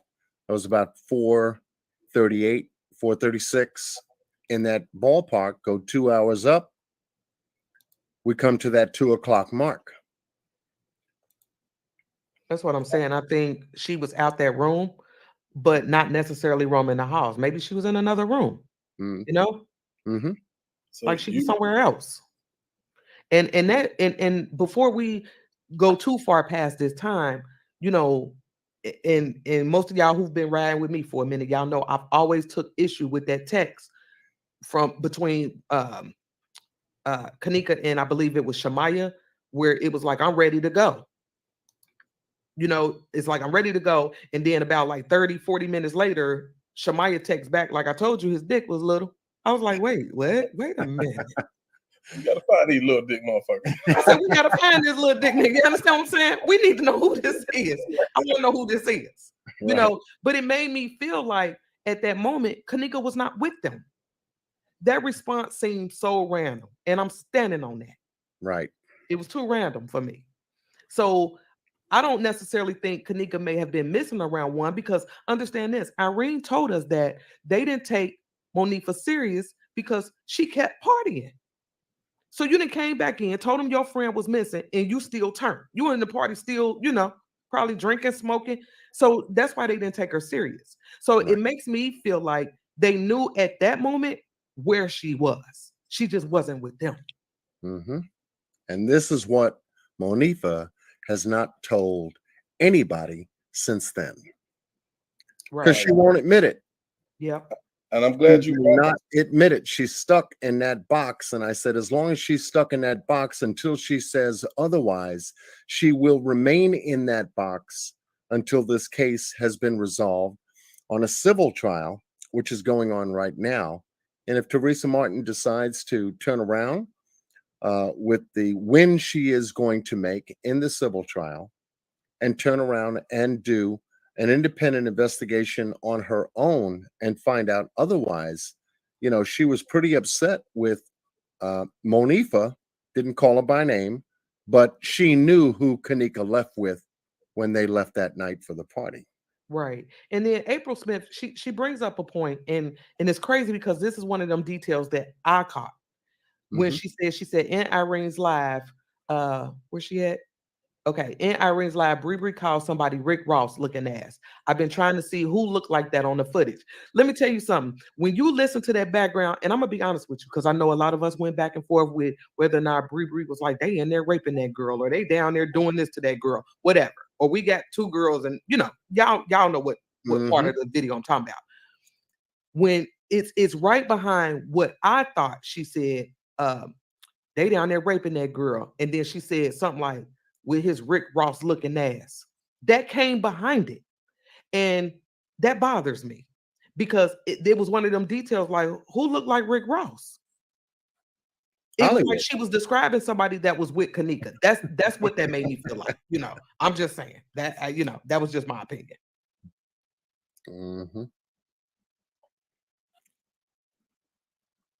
Lovely, right, you're right. Miss Teresa said Kanika was missing when that text came in. Yeah, I don't Miss know. Teresa said that. She did. It was on a post on a matter of fact, I think a community wall or something like that. You sound like you don't believe her. I don't. not that I don't believe her. I think she's going by something else, man. Because like if she was it. Matter of fact, let's just read this because I'm glad you actually brought this up. I just want to start with the time that Shamaya said they got there. Of course, you said it says 1 o'clock. I only highlighted that to go to this right here. She stated, approximately after 2 hours of being at the party, she received the text from Kanika stating she was ready to leave. See? What time does that give you? 3 o'clock. That ain't that it can't be right. Oh man. That can't be right. Can't be. Can't be. Because we got the text. Oh, I think I got it. The text message thread, because that go by what the UPC time, and that time went to what 120. Yep, that's right, Jackie Dragon 120. Yeah, and she said that they had been at the party 2 hours prior to that. Really? So how is that possible?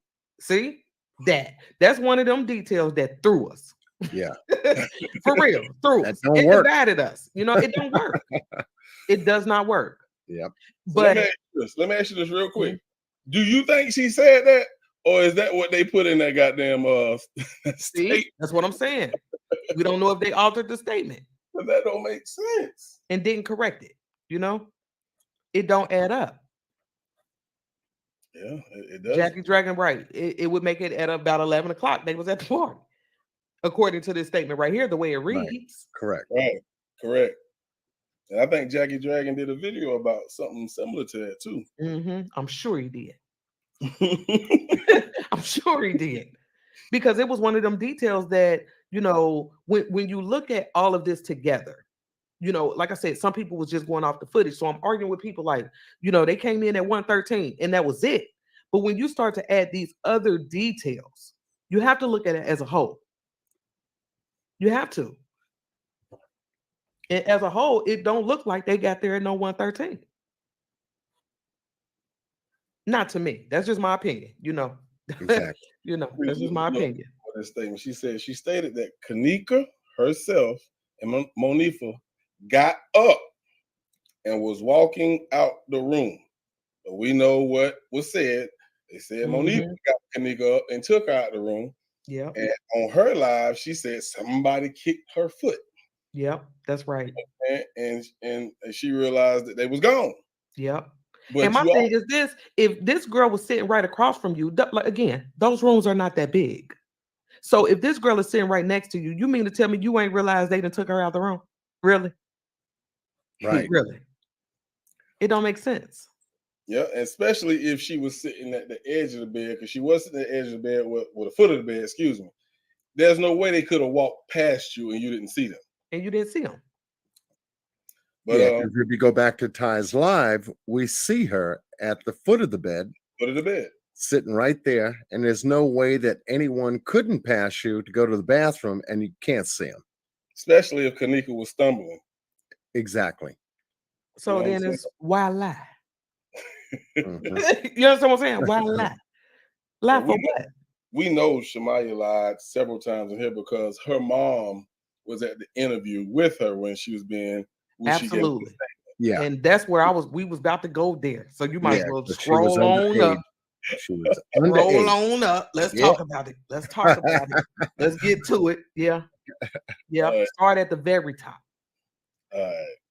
Up here. Let me ask the chat. I know where you want to go at now. I know where you already know where I want to go. Yeah, you know. This is the problem. I wanted to wait a minute. It was one of them moments like, wait a minute. I wanted to ask the chat something real quick. How many of you guys are enjoying the roundtable tonight? Type of 1.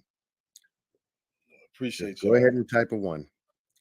And I always like to say, if we don't get to your comment, hey, it's a lot of y'all in here, and the comments go by fast. Yes, we're not ignoring you. I promise you that. I promise you that. All right, the ones are coming up. Boom. Jawan, I'm gonna check for it. I'm about to do it right now. Yeah, thank you. Thank you. Appreciate y'all. Just taking a look, revisiting some of the most important information regarding this case, and really fine-tuning a timeline, because that, like Boss said in the beginning, is what this case really consists of. Understanding that helps us to understand a lot of behavioral actions that took place within the body of the timeline. And there are certain documents, not all of them, unfortunately, but certain documents that will help us to fine-tune the timeline. And it's based on certain statements, not only from the partygoers, but other statements pertaining to non-partygoers, how management handled their end of the activities of that early morning when Kanika went missing, as well as employees, staff members, you name it. And this is how we're covering a very unique look at this case, and coming at it from a different angle, mind you, because the timeline is what's been critical of this case since day one. It's just been hard individually, and I can speak for myself, individually to cover a specific timeline and follow this case without being thrown off in some way, shape, or form, because you're looking at a lot of moving parts. Right. And that's Thank you. why, to me, it was important to come together as a community. Yes. One person can't do it. One person couldn't, because it was so messed up. One person couldn't pull this off. We had to do this as a unit. Absolutely. So I'm gonna let you go ahead and I'll control the screen. You just tell the people what you want to bring to their attention, because you caught this. You caught this. So this is Shamaya's statement, and at the top you see where it says interview 9/10/2017 at 4:45 hours, which is 4:45 in the morning. But when you get into the body of this statement, it says on 9/9, Detective Ruschenfecker and Coletso, they met with Shamaya at her residence at the listed location at 4:15. And then they took her and her mother, back to the Rosemont police station for an interview. Notice that they put on 9/9 at 4:15 in the morning. Now we all know where they was at 9 on 9/9 at 4:14 in the morning. They were still at the hotel. Correct. Correct. They were still at the hotel. So this was one of them things where I was like, who entered this? Yeah. You know, who they messed up a detail. And it's a detail that has been given to us to go off of. Right. It's in the file, but Right. they clearly screwed this up. Or did they? Because that was one of the things we kind of went back and forth about. Was on 9 and 4:15 in the morning, was Shamaya at the police station? Her mama. Mm-hmm. And you have to understand in this statement, she talking about she wasn't drinking, no smoking, she wasn't doing nothing. But you got to understand, she in front of her mama. What y'all thought she was gonna tell us in front of her mama? That Right. sure won't be the truth. She was the youngest out the bunch. Yes. Out of the girls, yep. Yep. You know, so this is one of them details that if we go with the footage that they gave us, we know Shamaya is still at the hotel at 4:15 in the morning. So that was a detail they screwed up. Now we could say they made a mistake because they said the interview started at 4:45 on the 10th, and here it says 9/9. They picked them up at 4:15.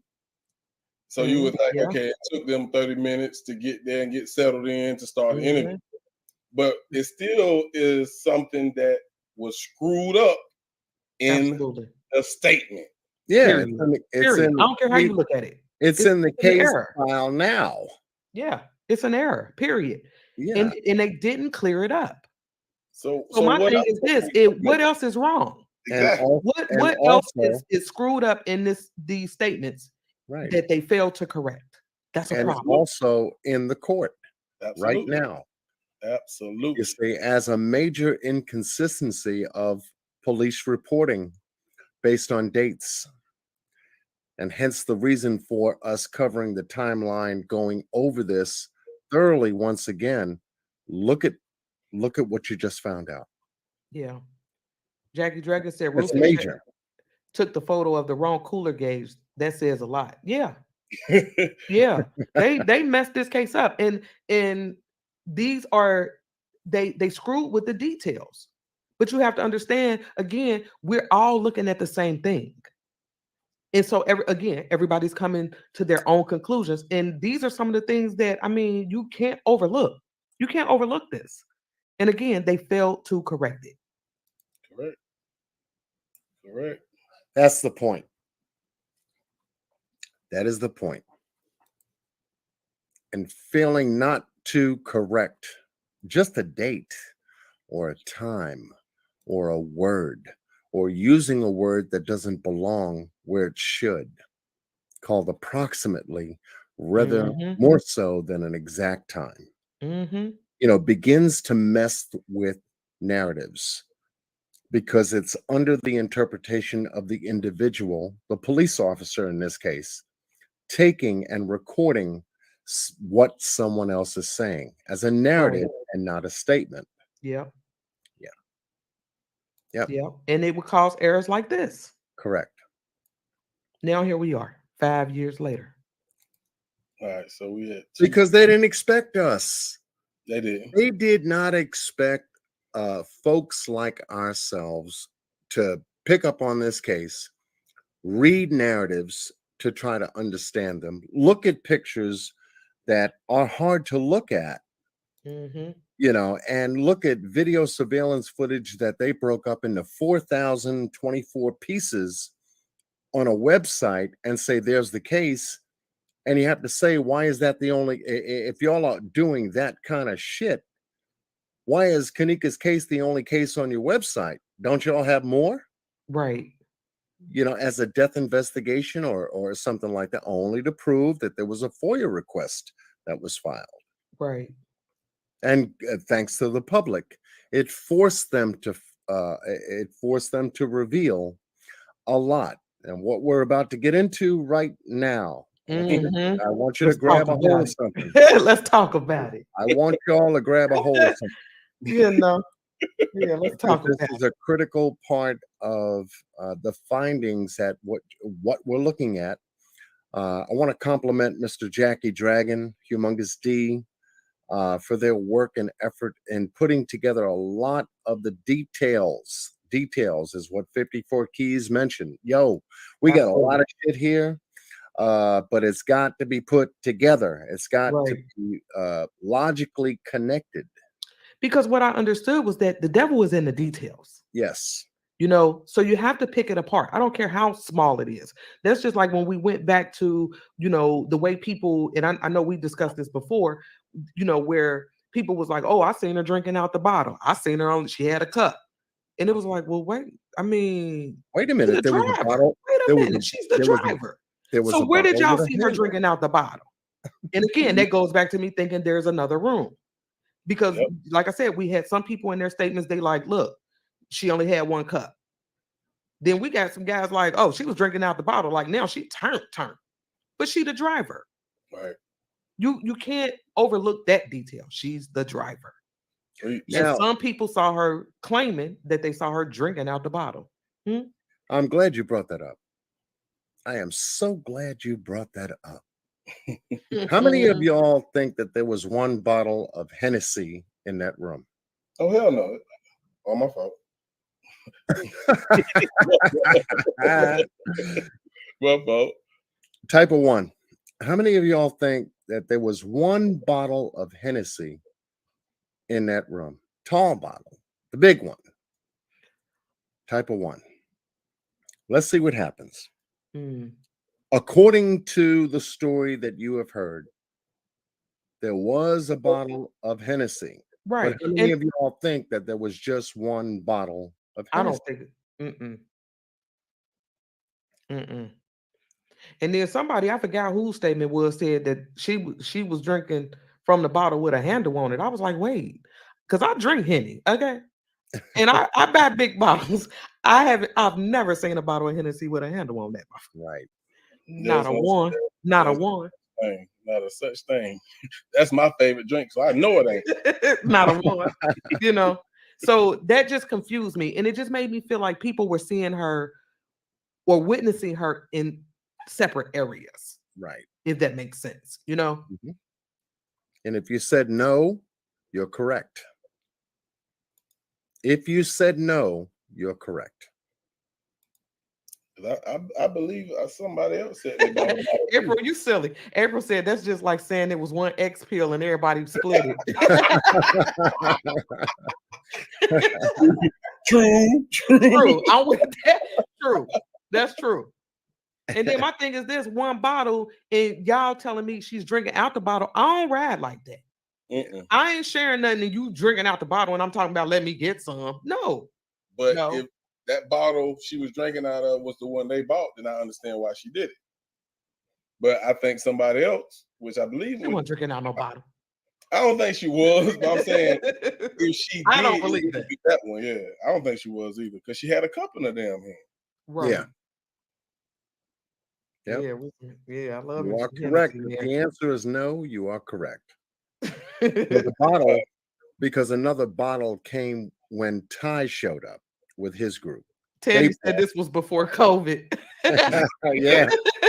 I don't know. For me, it was if you drinking out the bottle, like if I'm with Boss and he drinking out the bottle, I ain't gonna be talking about pour me some. Let me get some of that. Damn right. How you drinking out the bottle? No, I'm cool on that. Yeah, I don't know how you. I don't know what you putting in. You know what I mean? I don't know what's going on. I know what you was doing before you got here, man.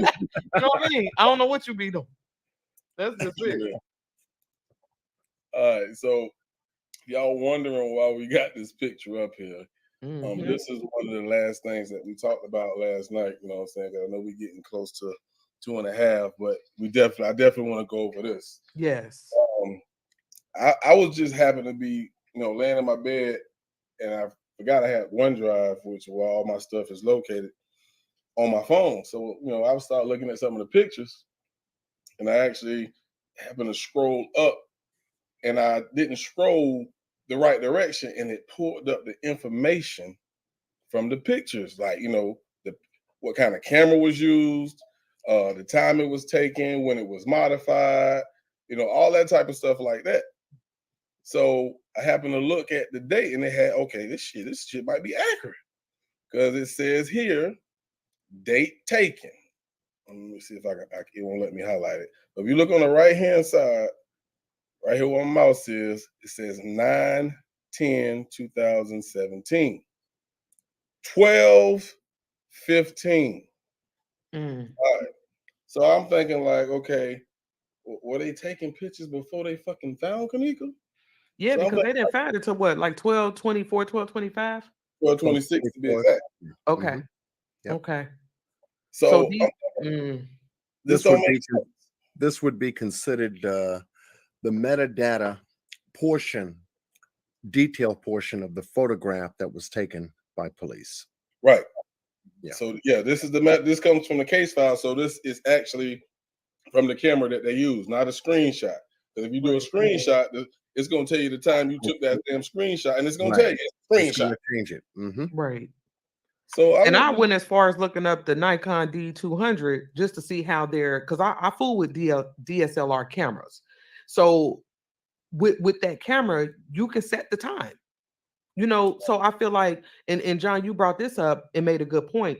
Before they took these pictures, if the time was incorrect on the camera, that should have been checked before you started taking pictures. Correct. Because now look at us. Look where we at with this. And this is another discrepancy. Yep. The timestamps on these pictures. And then another thing I got a problem with is the fact that they started back here at the associate entrance. I just can't see them putting these pictures in the file if this didn't mean something. Yeah, this is right. That's why I think something happened in that parking lot in the back. This is by that kitchen, right? Absolutely. Go on through them photos. Yeah, this would be considered This the is- employee entrance from the back. Yeah. Right. And this is the path that they followed going in. So you see where they at right now. So look at the times. So this one says 12/16. And now you see they're getting closer and closer to this kitchen. Yep, they go into the kitchen. 12/17. This one says 12/18. Now, do me a favor, boss. Before you move, brother, go down to the modified date. Right there. What does it say? 12/31/2021 is 6:50 a.m. What does that mean? Making changes. These are redacted. See here, right here it states. There it is. When they began to redact the photos at that time. And that's critical because it gives us the point of origination, which boss is going over right now. And it gives us the point of change or modification, the redaction process. Popcorn butter. Yeah, I'm with you on this. I don't know if it's a guy or a girl. but popcorn butter. See, she said, or he or she says maybe that's the dice game entrance. Because at first they said they left Kanika outside. And y'all have to understand, Miss Teresa even said that her daughter made it outside. And then my question was, outside where? And then to see these photos that we're looking at right now, the police decided to start their photos going into that employee entrance, which is where the employee parking is. Yep. On the backside of that hotel. So, yeah, by the dock. So as we're getting closer to the kitchen, here we at 12/18. Remember what time they found her now? Supposedly 26. I'm pretty sure it's 26. We'll pull that footage up. Yeah, don't worry about it. You're doing good, bro. You're doing good, bro. Here we go. As you can see, you can tell this is the order that these pictures were taken. Correct. Right. They're in order. And they started in the back. Period. They started in the back. This is where some bullshit. This is some fuckery. Here it is. The picture was taken 12/18. And what date was it modified? 12/31. Same date. All right. So as you can see, that freezer door is open. Show whiz. Show whiz. Open now. Okay, let's continue. Now we're at 12/18 now. That's a dark picture, but We at 12:19. Mm-hmm. What is this telling y'all? What is this telling? Who opened this freezer and put this shit right here? Right. Hmm? Mm-hmm. Y'all want us to believe that she was found at 12:26. Right. Now, remember, and I don't know why Miss Teresa said it, but y'all remember, I think she put it on Facebook saying, y'all found my daughter on the 9th, not the 10th.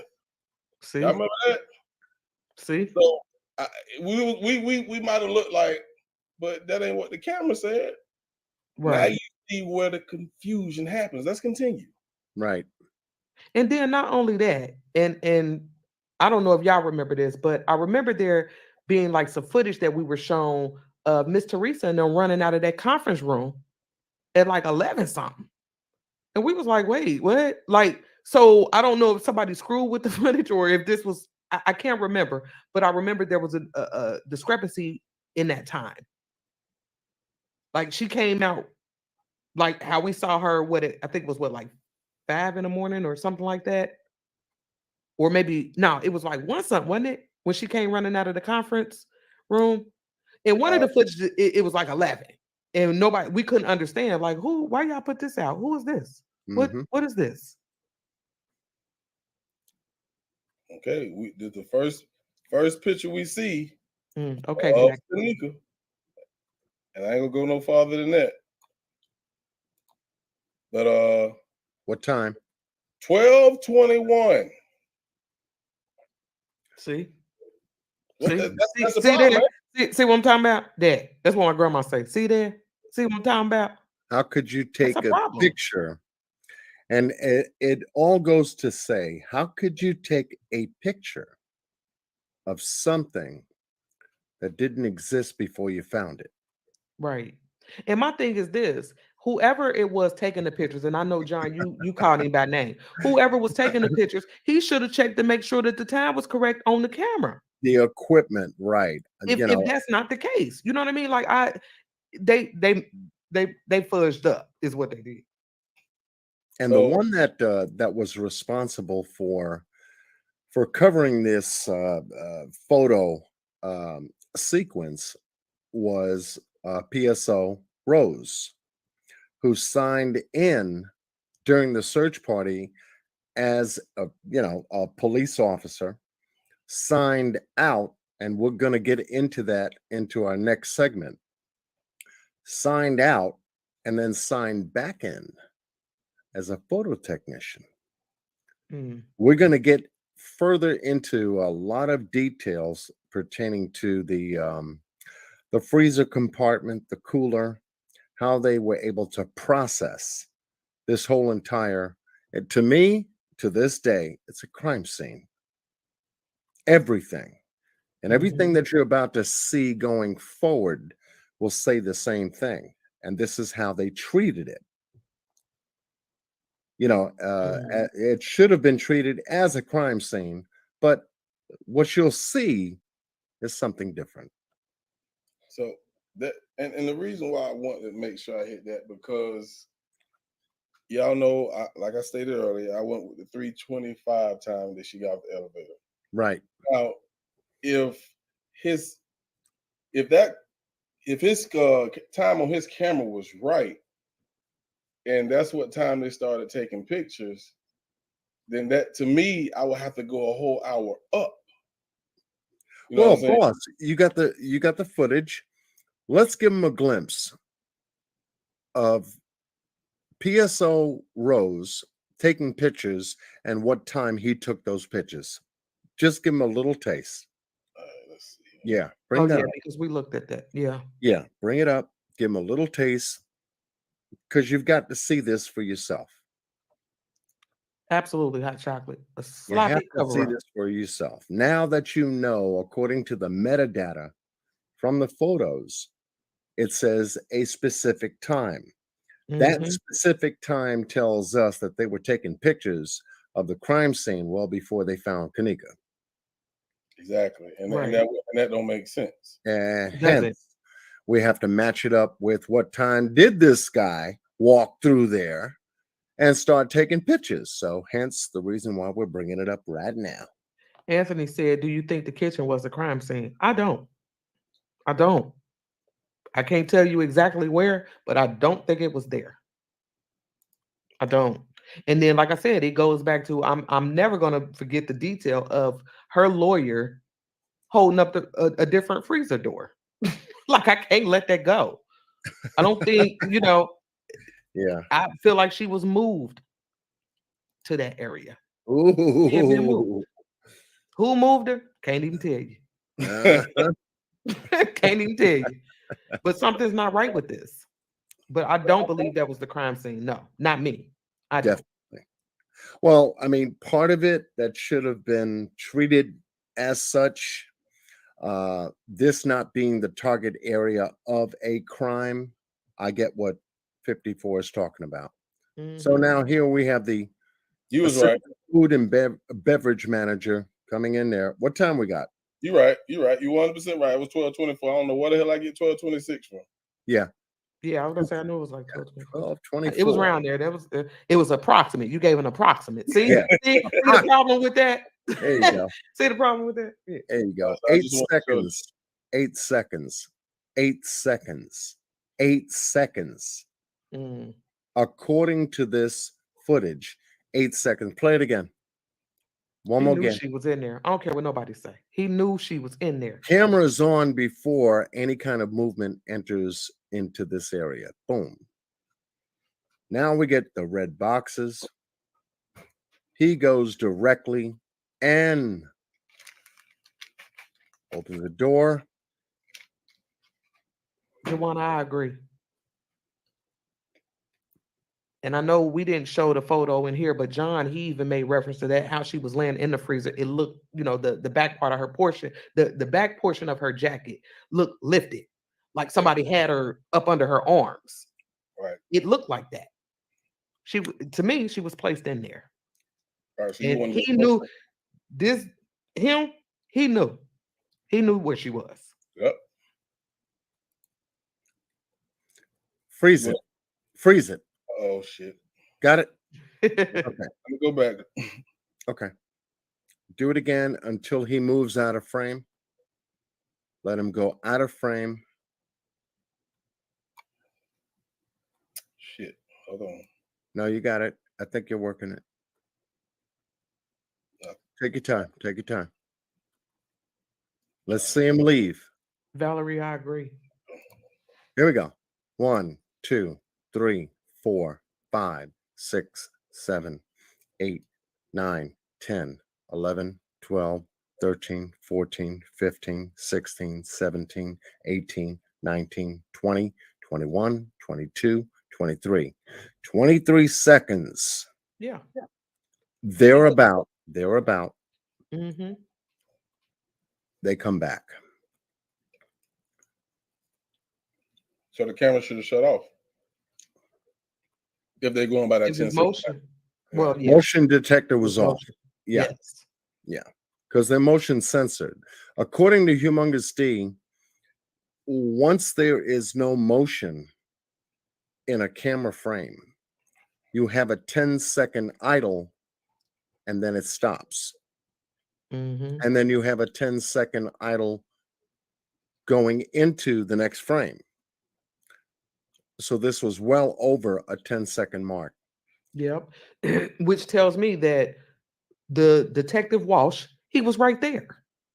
But understand this, in this guy's witness statement, he said that Walsh was near the dock. He was right there. Yeah. And in the first statement, remember, he was like, "Oh, I thought they was behind me. I thought the police was behind me." Then in the second one, he like, "Oh, I had to go get him." Like, wait, what? Yeah, The truth don't change. Did a good job on that one because it made absolute good sense. And that, like I said, that detective, he was right there. And there was only 2 people that were interviewed twice based upon the activities that happened in the hotel. Security, absolutely. One was security and one was the hotel food and beverage manager. Absolutely. Yep. Only 2. Only 2. But then you have to understand there were some people who should have been interviewed that wasn't. To see that front desk. Go ahead. Listen, Go ahead. Let listen, it go. to see that front desk guy interacting with these kids, he should have had a statement. He interacted with the party. We didn't get anything from him. Did y'all see Yeah, that this camera another flash? guy. Oh, go ahead. I'm sorry, boss. No, my fault. No, you good, baby. Y'all see that first camera flash? So look at the time frame. Look at the time that's on the clock. Because we got the pictures where he's taking them at. We have them. We haven't got to them yet, but we have the data of what time he took these pictures. Now look at the time that it says on the clock. And remember this. Mm-hmm. Right now he's taking pictures in the 245 range, 246. I'm gonna pause it to when he gets to, I believe, this one right here. Because I was going to say it didn't go. Absolutely. Remember this time right here. 246. Now I'm gonna pause that right there. Remember where he's at. Now let's go back. 246 on the clock, folks. Give me a second. Rose pointing, which would be considered north of the south west kitchen on the main level, which would be the kosher kitchen. Mm-hmm. He's pointing back at R96 in that area. When I say R96, that's a freezer in that area, that corner section. Let's see if I can find these. I should have labeled them. I damn sure should have. So now his pictures on video that you just saw, we're going to match up. We definitely want to see that. No, I don't like them. I don't like those photos, man. Trying to get to They're those. bad. That's why y'all left that part to me.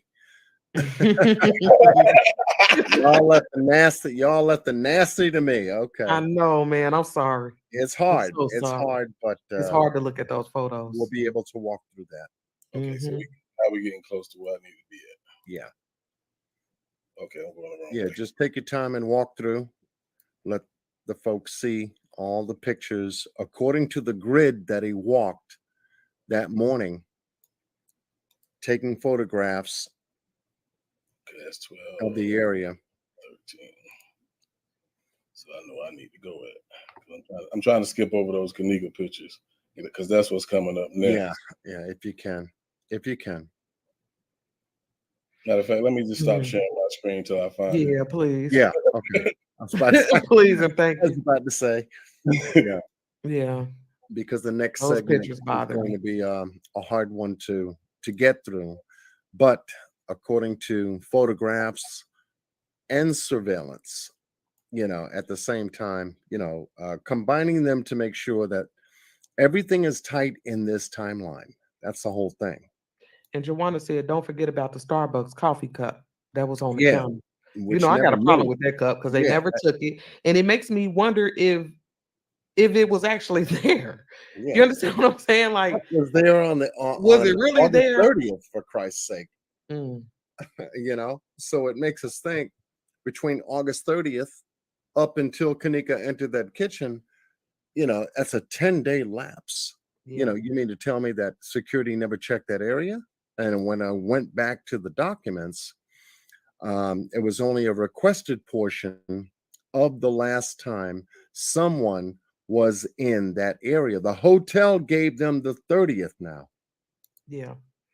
However, the maintenance guy that went in there to check the thermometers and temperatures of the freezers said that there was construction there for the last 2 weeks. Right. And that cup was still sitting there. Yes. So in my opinion, if I'm a detective and I walk into this area where a young lady has been found in the freezer and there's not much in there, we see it. But the stuff that's in there should have stood out, like the cup. Yeah. I would have wanted that cup. So then you have to ask the question, why the hell didn't they take it? And so when I think about like the footage being overlaid, and then Jackie did a video, yeah, we might get into that probably in the next roundtable, but is this the kitchen? Was this overlaid? Like, it just makes you question a lot of the footage. Yeah. Shrinking out, yep, sloppy job. It was. Very So messy. Yeah. So this is the picture that he just took. Remember, it was what, 246? 246. Yep. Look at that. That was the same How, photo he just took. how in the world is that possible? 47 minutes at best, 50. And right. Mm-hmm. And then when we were talking about the time on the left, the time on the right, you know, and I know when we when we talked about this last night, it was like, you know, even if it's saying 246 on the right hand side, my mind would take me to 146 on the left because of how everything else was playing out. But that still don't match up to this. It doesn't. And yeah, because if we was It's to still say off. it was going, yeah, if we was going that what it was 246, then it would be 146. But 146 damn sure is closer to goddamn 158 than Yeah, 256. I You agree. know what I'm saying? So that's why I say I always keep an open mind, even though I was with the 325 times she got off the elevator and 50 stand strong on what she believed. Now I'm looking like, man, look here, I don't know, that shit. You know what I'm saying? Yeah. That's why you can't ever be closed-minded and say, oh, you wrong, because I mean the case ain't been solved or they closed it. So, you know, Right. it's too much that just ain't right about this case. And we all can see that. Yeah. It was clear to everybody. It was clear. Yeah. Now we're beginning to find out why they closed this case as quickly as they did and wanted this case off their desk. And they did not think that there were going to be requests based on the Freedom of Information Act being filed to check this case out, to look at all of what happened that night into the morning, all the way up until police found Kanika. They did not expect anyone to go through the case file, the redacted portion of what they made public. A lot of content creators, including myself, have covered the information on the redacted files. However, these files are not redacted in court. Teresa Martin and her attorneys have the unredacted files in court, and she has identified the person that's walking through the hallways, entered the hotel. Everything is her daughter. Right. Now let me ask you this. Because if that weren't true, she would have made a comment to that already from the beginning. I From agree. the beginning. Yeah. I agree. So let me go ahead. I'm sorry, boss. No, I was telling you can go, but I was telling you make sure you look at that private chat. Oh, okay. So so when it comes to the civil suit, now wouldn't there be like depositions of the people that are involved? So would there be, so what I'm asking, I guess what I'm getting at is, should there be a separate statement? Yes. It will be. And that's, I think Jackie Dragon put that in the chat. Yeah, he did. He was like, then they will have to be up under oath then. That's correct. Absolutely. That's Absolutely. correct. And I feel like that's why we're going to get more details. We just have to wait. And I know it's been a long time. I get it. I've been waiting with y'all. We've been riding together. But I think we're going to get more details with this civil suit. I truly believe that. I believe that too, 100%. And the only reason why is because when you're dealing with a civil suit that has multiple parties involved, multiple attorneys, multiple people to respond to subpoenas, it's going to take a while. We're talking about the hotel in and of itself and their responsibility and negligence for not stopping what could have been stopped the second time they had to go to room 926 by security. They could have called the police. Police could have cleared them out. Guess what? Kanika would be home. and we would not be talking about this damn story. Period. 2, securities negligence. As we saw, this guy, Franz Cave, I believe he's got intimate guilty knowledge of the connection that happened that night based upon the number of complaints that was made to room 926. Okay. And what he failed to do, allowing the smoking and the noise and all this partying to go on, and failed to call or notify management of a 911 call based upon irregular activity at the hotel, illegal activity at the hotel. His job is to protect the hotel's interest, reduce their liability regarding safety violations. Come on. He failed to do that.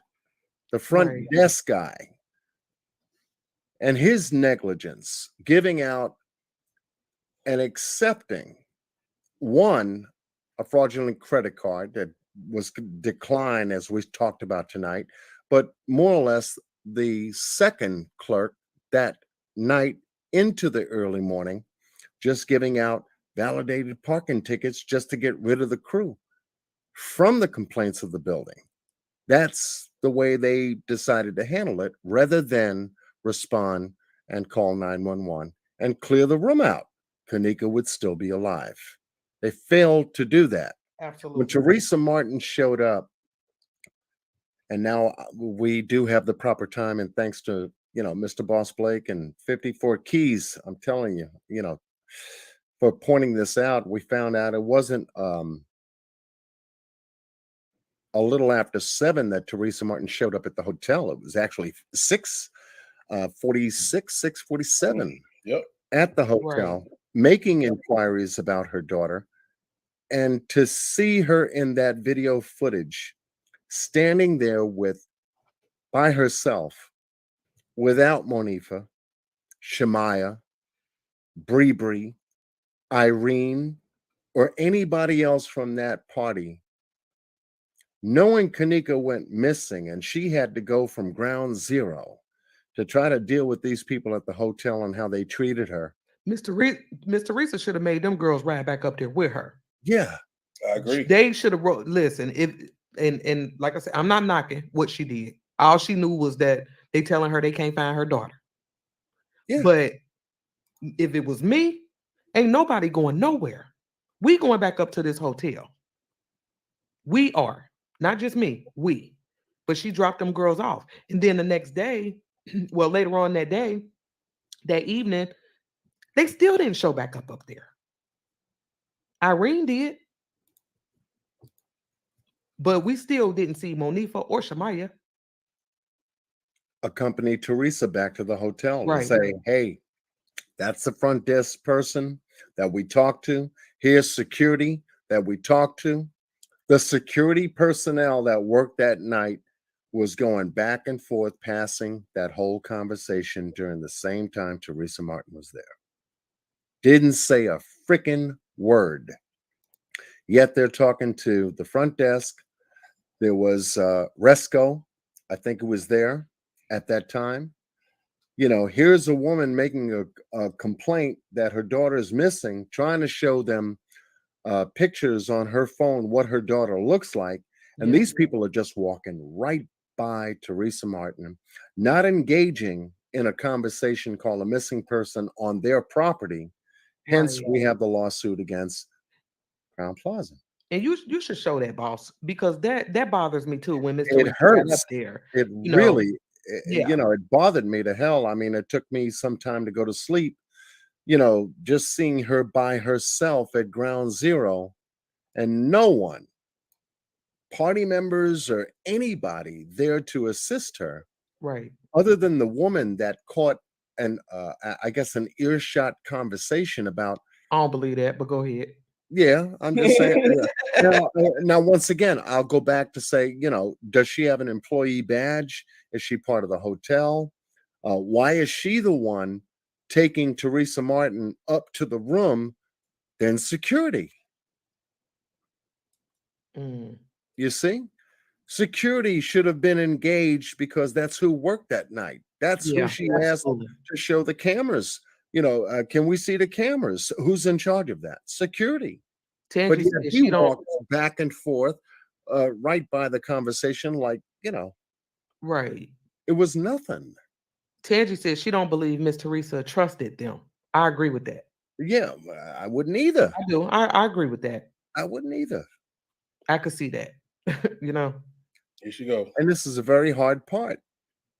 As you can see, boss is showing it now. Yeah. So she's coming up through. Very hard part to look at. It is, man. Mm. She's by herself. There's no James Coleman with her. There's no Monifa. There's no Shemaya, Bree, Irene, Lenore, anybody. Right. And if you can take a careful look at this video portion, just keep your eye on her. You're the mother of a missing daughter in this establishment, and you're trying to show and talk to hotel management, especially this guy in the white shirt and black trousers, the front desk employee that's standing there listening to this conversation right now. Mm. What's going through her mind? You know. And all she's asking them is, can we take a look at the cameras in the hotel when my daughter was here to see if we can locate her? That's it. Right. Right. That was her plea. Mm. And now you'll see how they treat her. This is terrible. It is. Now, for most of you who have taken a look at this and didn't think twice about it, put yourself in Teresa Martin's shoes right now and watch this footage carefully and the amount of time it takes the hotel to respond to her plea. Can we look at the security cameras to find my daughter? Right. And I think for me, it's it's disheartening when I hear people say that they feel like Miss Teresa was in on it. Because when I watch this, I'm looking at a mother who's clearly up there trying to figure out where her daughter at. So, she's in her phone, she's about to try to show them some pictures, all that. And I just don't understand. Like I said, I respect everybody's opinion, but I don't get that part. Yeah, but that's Oh. why this part of it is important to watch, and I appreciate you bringing that up too. This part of it is important to watch to debunk that shit. Mm. Teresa Martin is involved in what happened with her daughter. So she done spoke to them guys. She done went back to the front desk. Mm. As a mother, Yeah. she's there to find out what happened to her daughter. Now, here comes this guy with the black jacket. He goes into the office. It's the walkie-talkie. Everybody's bypassing this area. He's listening to this conversation right now. Teresa's at the desk once again, pleading, can I talk to someone regarding the security cameras? Now let me ask you this. What time was that? I can't remember right off top. What time was the 911 call that she made? Wasn't it like 7:10? I kept saying 7:10, but Now, I think is when she left. right. I'm just trying to. I don't think she did it beforehand without checking with the hotel first. I think it was an after the fact kind of thing. After she went through what we're Get looking at, a time as far I as would shit. Oh, we can't show the security cameras and all this other stuff. We'd have to talk to management, get authorization, and yada yada yada, and all this other roundabout bullshit. And I'm just coming off of my heart right now. Well, And that's when she made the 911 call after the fact. and she's standing there. Yeah, she's Yeah. in this lobby. She's waiting to speak to to somebody. Yeah. Somebody, anybody. At this point, is that Resco or is that Lenny? where? The one matter of fact, somebody in the chat said go back a little bit. Probably went back too far. Yeah, I did. Okay. But the guy, the bald head guy that y'all was just speaking of in a jacket. Resco. You talking about Resco? Resco, yeah. Mm. But yeah, we're gonna be wrapping it up shortly. We try to keep it around 3 hours and under. But yeah, we will definitely be picking this part up back when we go to the round tables. Right here. That's him.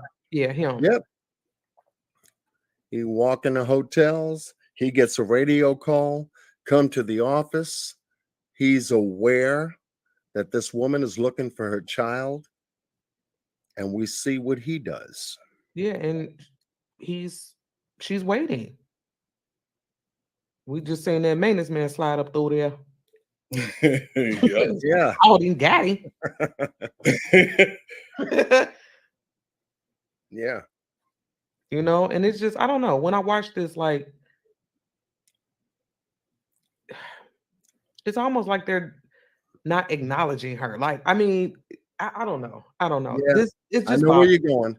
I know where you're going, 54. I feel you right now. You know, everybody else has got access, and here's this woman looking for a child, and this is the way she's being treated. And this is the most important part. One of the most important parts of this case is how Teresa Martin is being treated by the hotel here, because she didn't say what she said in her Facebook posts for nothing. There's an old girl right there. The old girl coming in. There she is. Now she's coming out. And I asked Boss Blake and Miss 54 Keys, you know, as a hotel employee, y'all are supposed to have name tags, you know, identification markers on you, so that this way, if a hotel guest, customer coming into the hotel, you know, can identify who you are, to inquire about either reservation, booking the room, and all this other stuff. And the answer is yes. You're supposed to be identified, especially if you're working at a hotel with name tag or a badge of some kind, indicating that you can answer anyone's questions coming in through the front door. Look at her. Like, why did she come down here? She stood to the left, and then looked like she started ear hustling. You know what I'm saying? Then she went and stood back there. So right now she's listening to what Miss Teresa is talking about, and it's just like it bothers me. Like, what are you really? Where did she come from? Yeah. It was almost like, you know, was she sent down there? Did she know Miss Teresa was coming? Because if you watch her, you know, she's acting like she's minding her own business. We see you. Right. She acting like she's minding her own business. No, waiting her turn. But like she's waiting her turn. So she's claiming at this moment to overhear Miss Teresa talking about her daughter. Watch her. Watch her. Yeah, she's trying. It's almost like was she sent to her? She never did nothing down here but talk to Teresa. That was it. And that was it. That was it. In a second. That was it. That's all she did. Watch. She finna leave with Teresa in a second. What you came down here for?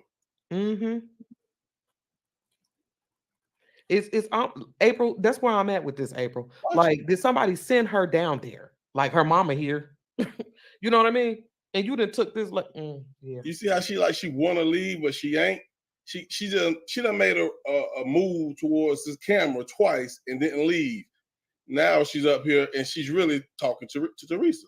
Yeah, do me a favor, boss. Freeze that right here. Capture this. Look at Resco and the other guy in the white shirt and the black trousers. Totally isolated. Right. Away from the conversation. You have a missing person in your hotel establishment, yet you are responsible for the management, security, and personnel.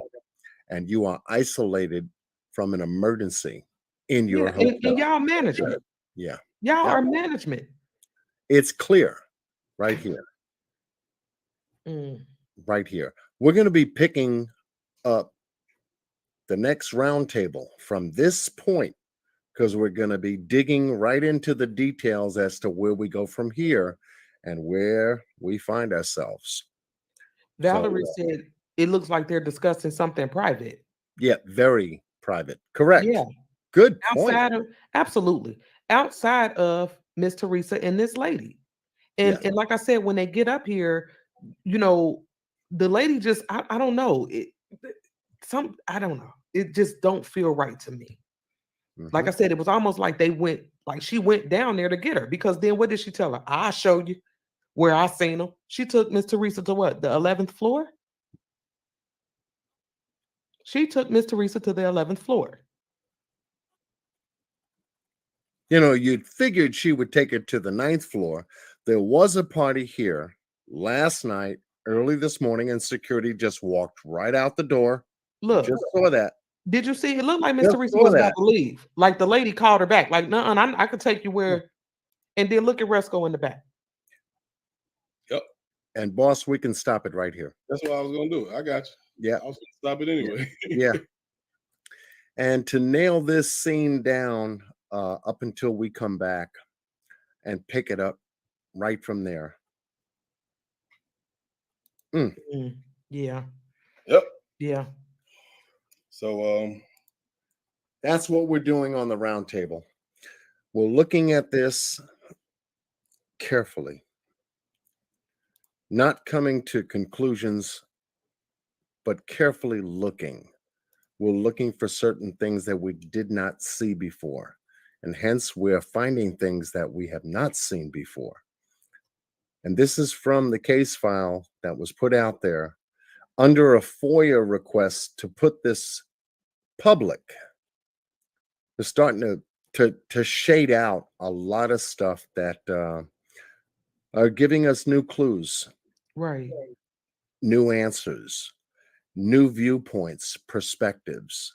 And this is the reason. And thank you, 54 Keys, for coming up with the idea of doing a roundtable. Absolutely. To say, it's not just my eyes looking at this. You all got to see this too. Kind of idea. We needed this. Yeah, we needed this. Yes, we needed this. Just to go over the details, and then you have to understand just even some of the details that we've pulled out in this live right here.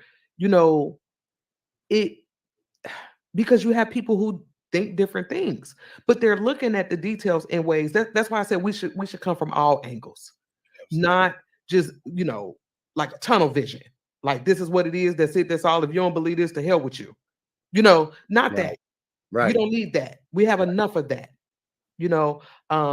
But this is definitely what I like to see at the roundtable. I know Joanna wanted to come up. We kind of ran out of time, but maybe at one point we can do a roundtable where we're just allowing people to come up, where we're just interacting with the chat, people in the chat.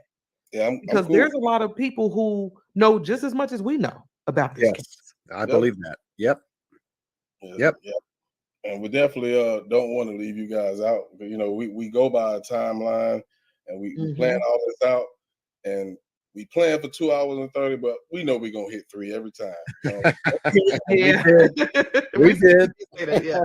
So I don't think nobody that think we ignoring you, because we read the comments either while we live, or we definitely come back and rewatch it and see what you guys say, because you might give us an idea on something we need to focus on. So we definitely appreciate you. And everyone that came out to support Boss's channel tonight, pertaining to the roundtable session 2.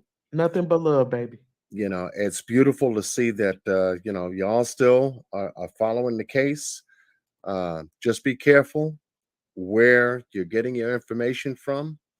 We know that everyone can think with their own mind and their hearts about certain things, especially when you're taking a look at a case like this.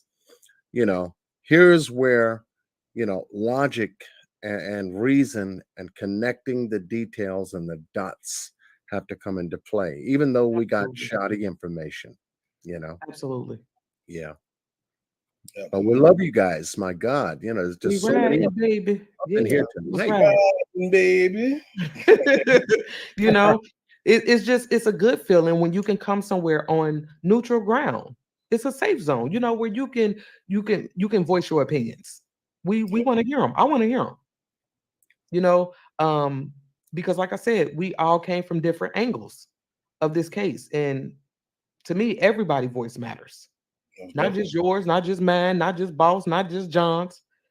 Everybody's voice matter. So I don't want it, to be a situation where it's like, oh, well, you don't believe what I believe. To hell with you. Nah, this ain't that. This ain't that. This ain't that. Yeah, but let me say this though. If it's ridiculous, and I need to say this, if it's ridiculous and not provable in any way, shape, or form, then it doesn't belong here. Right. Period. Absolutely. I agree. Period. I agree Period. with that. I have to say that because there are some ridiculous things that are out there that really tarnish this case. And the opinion based, okay, I got it.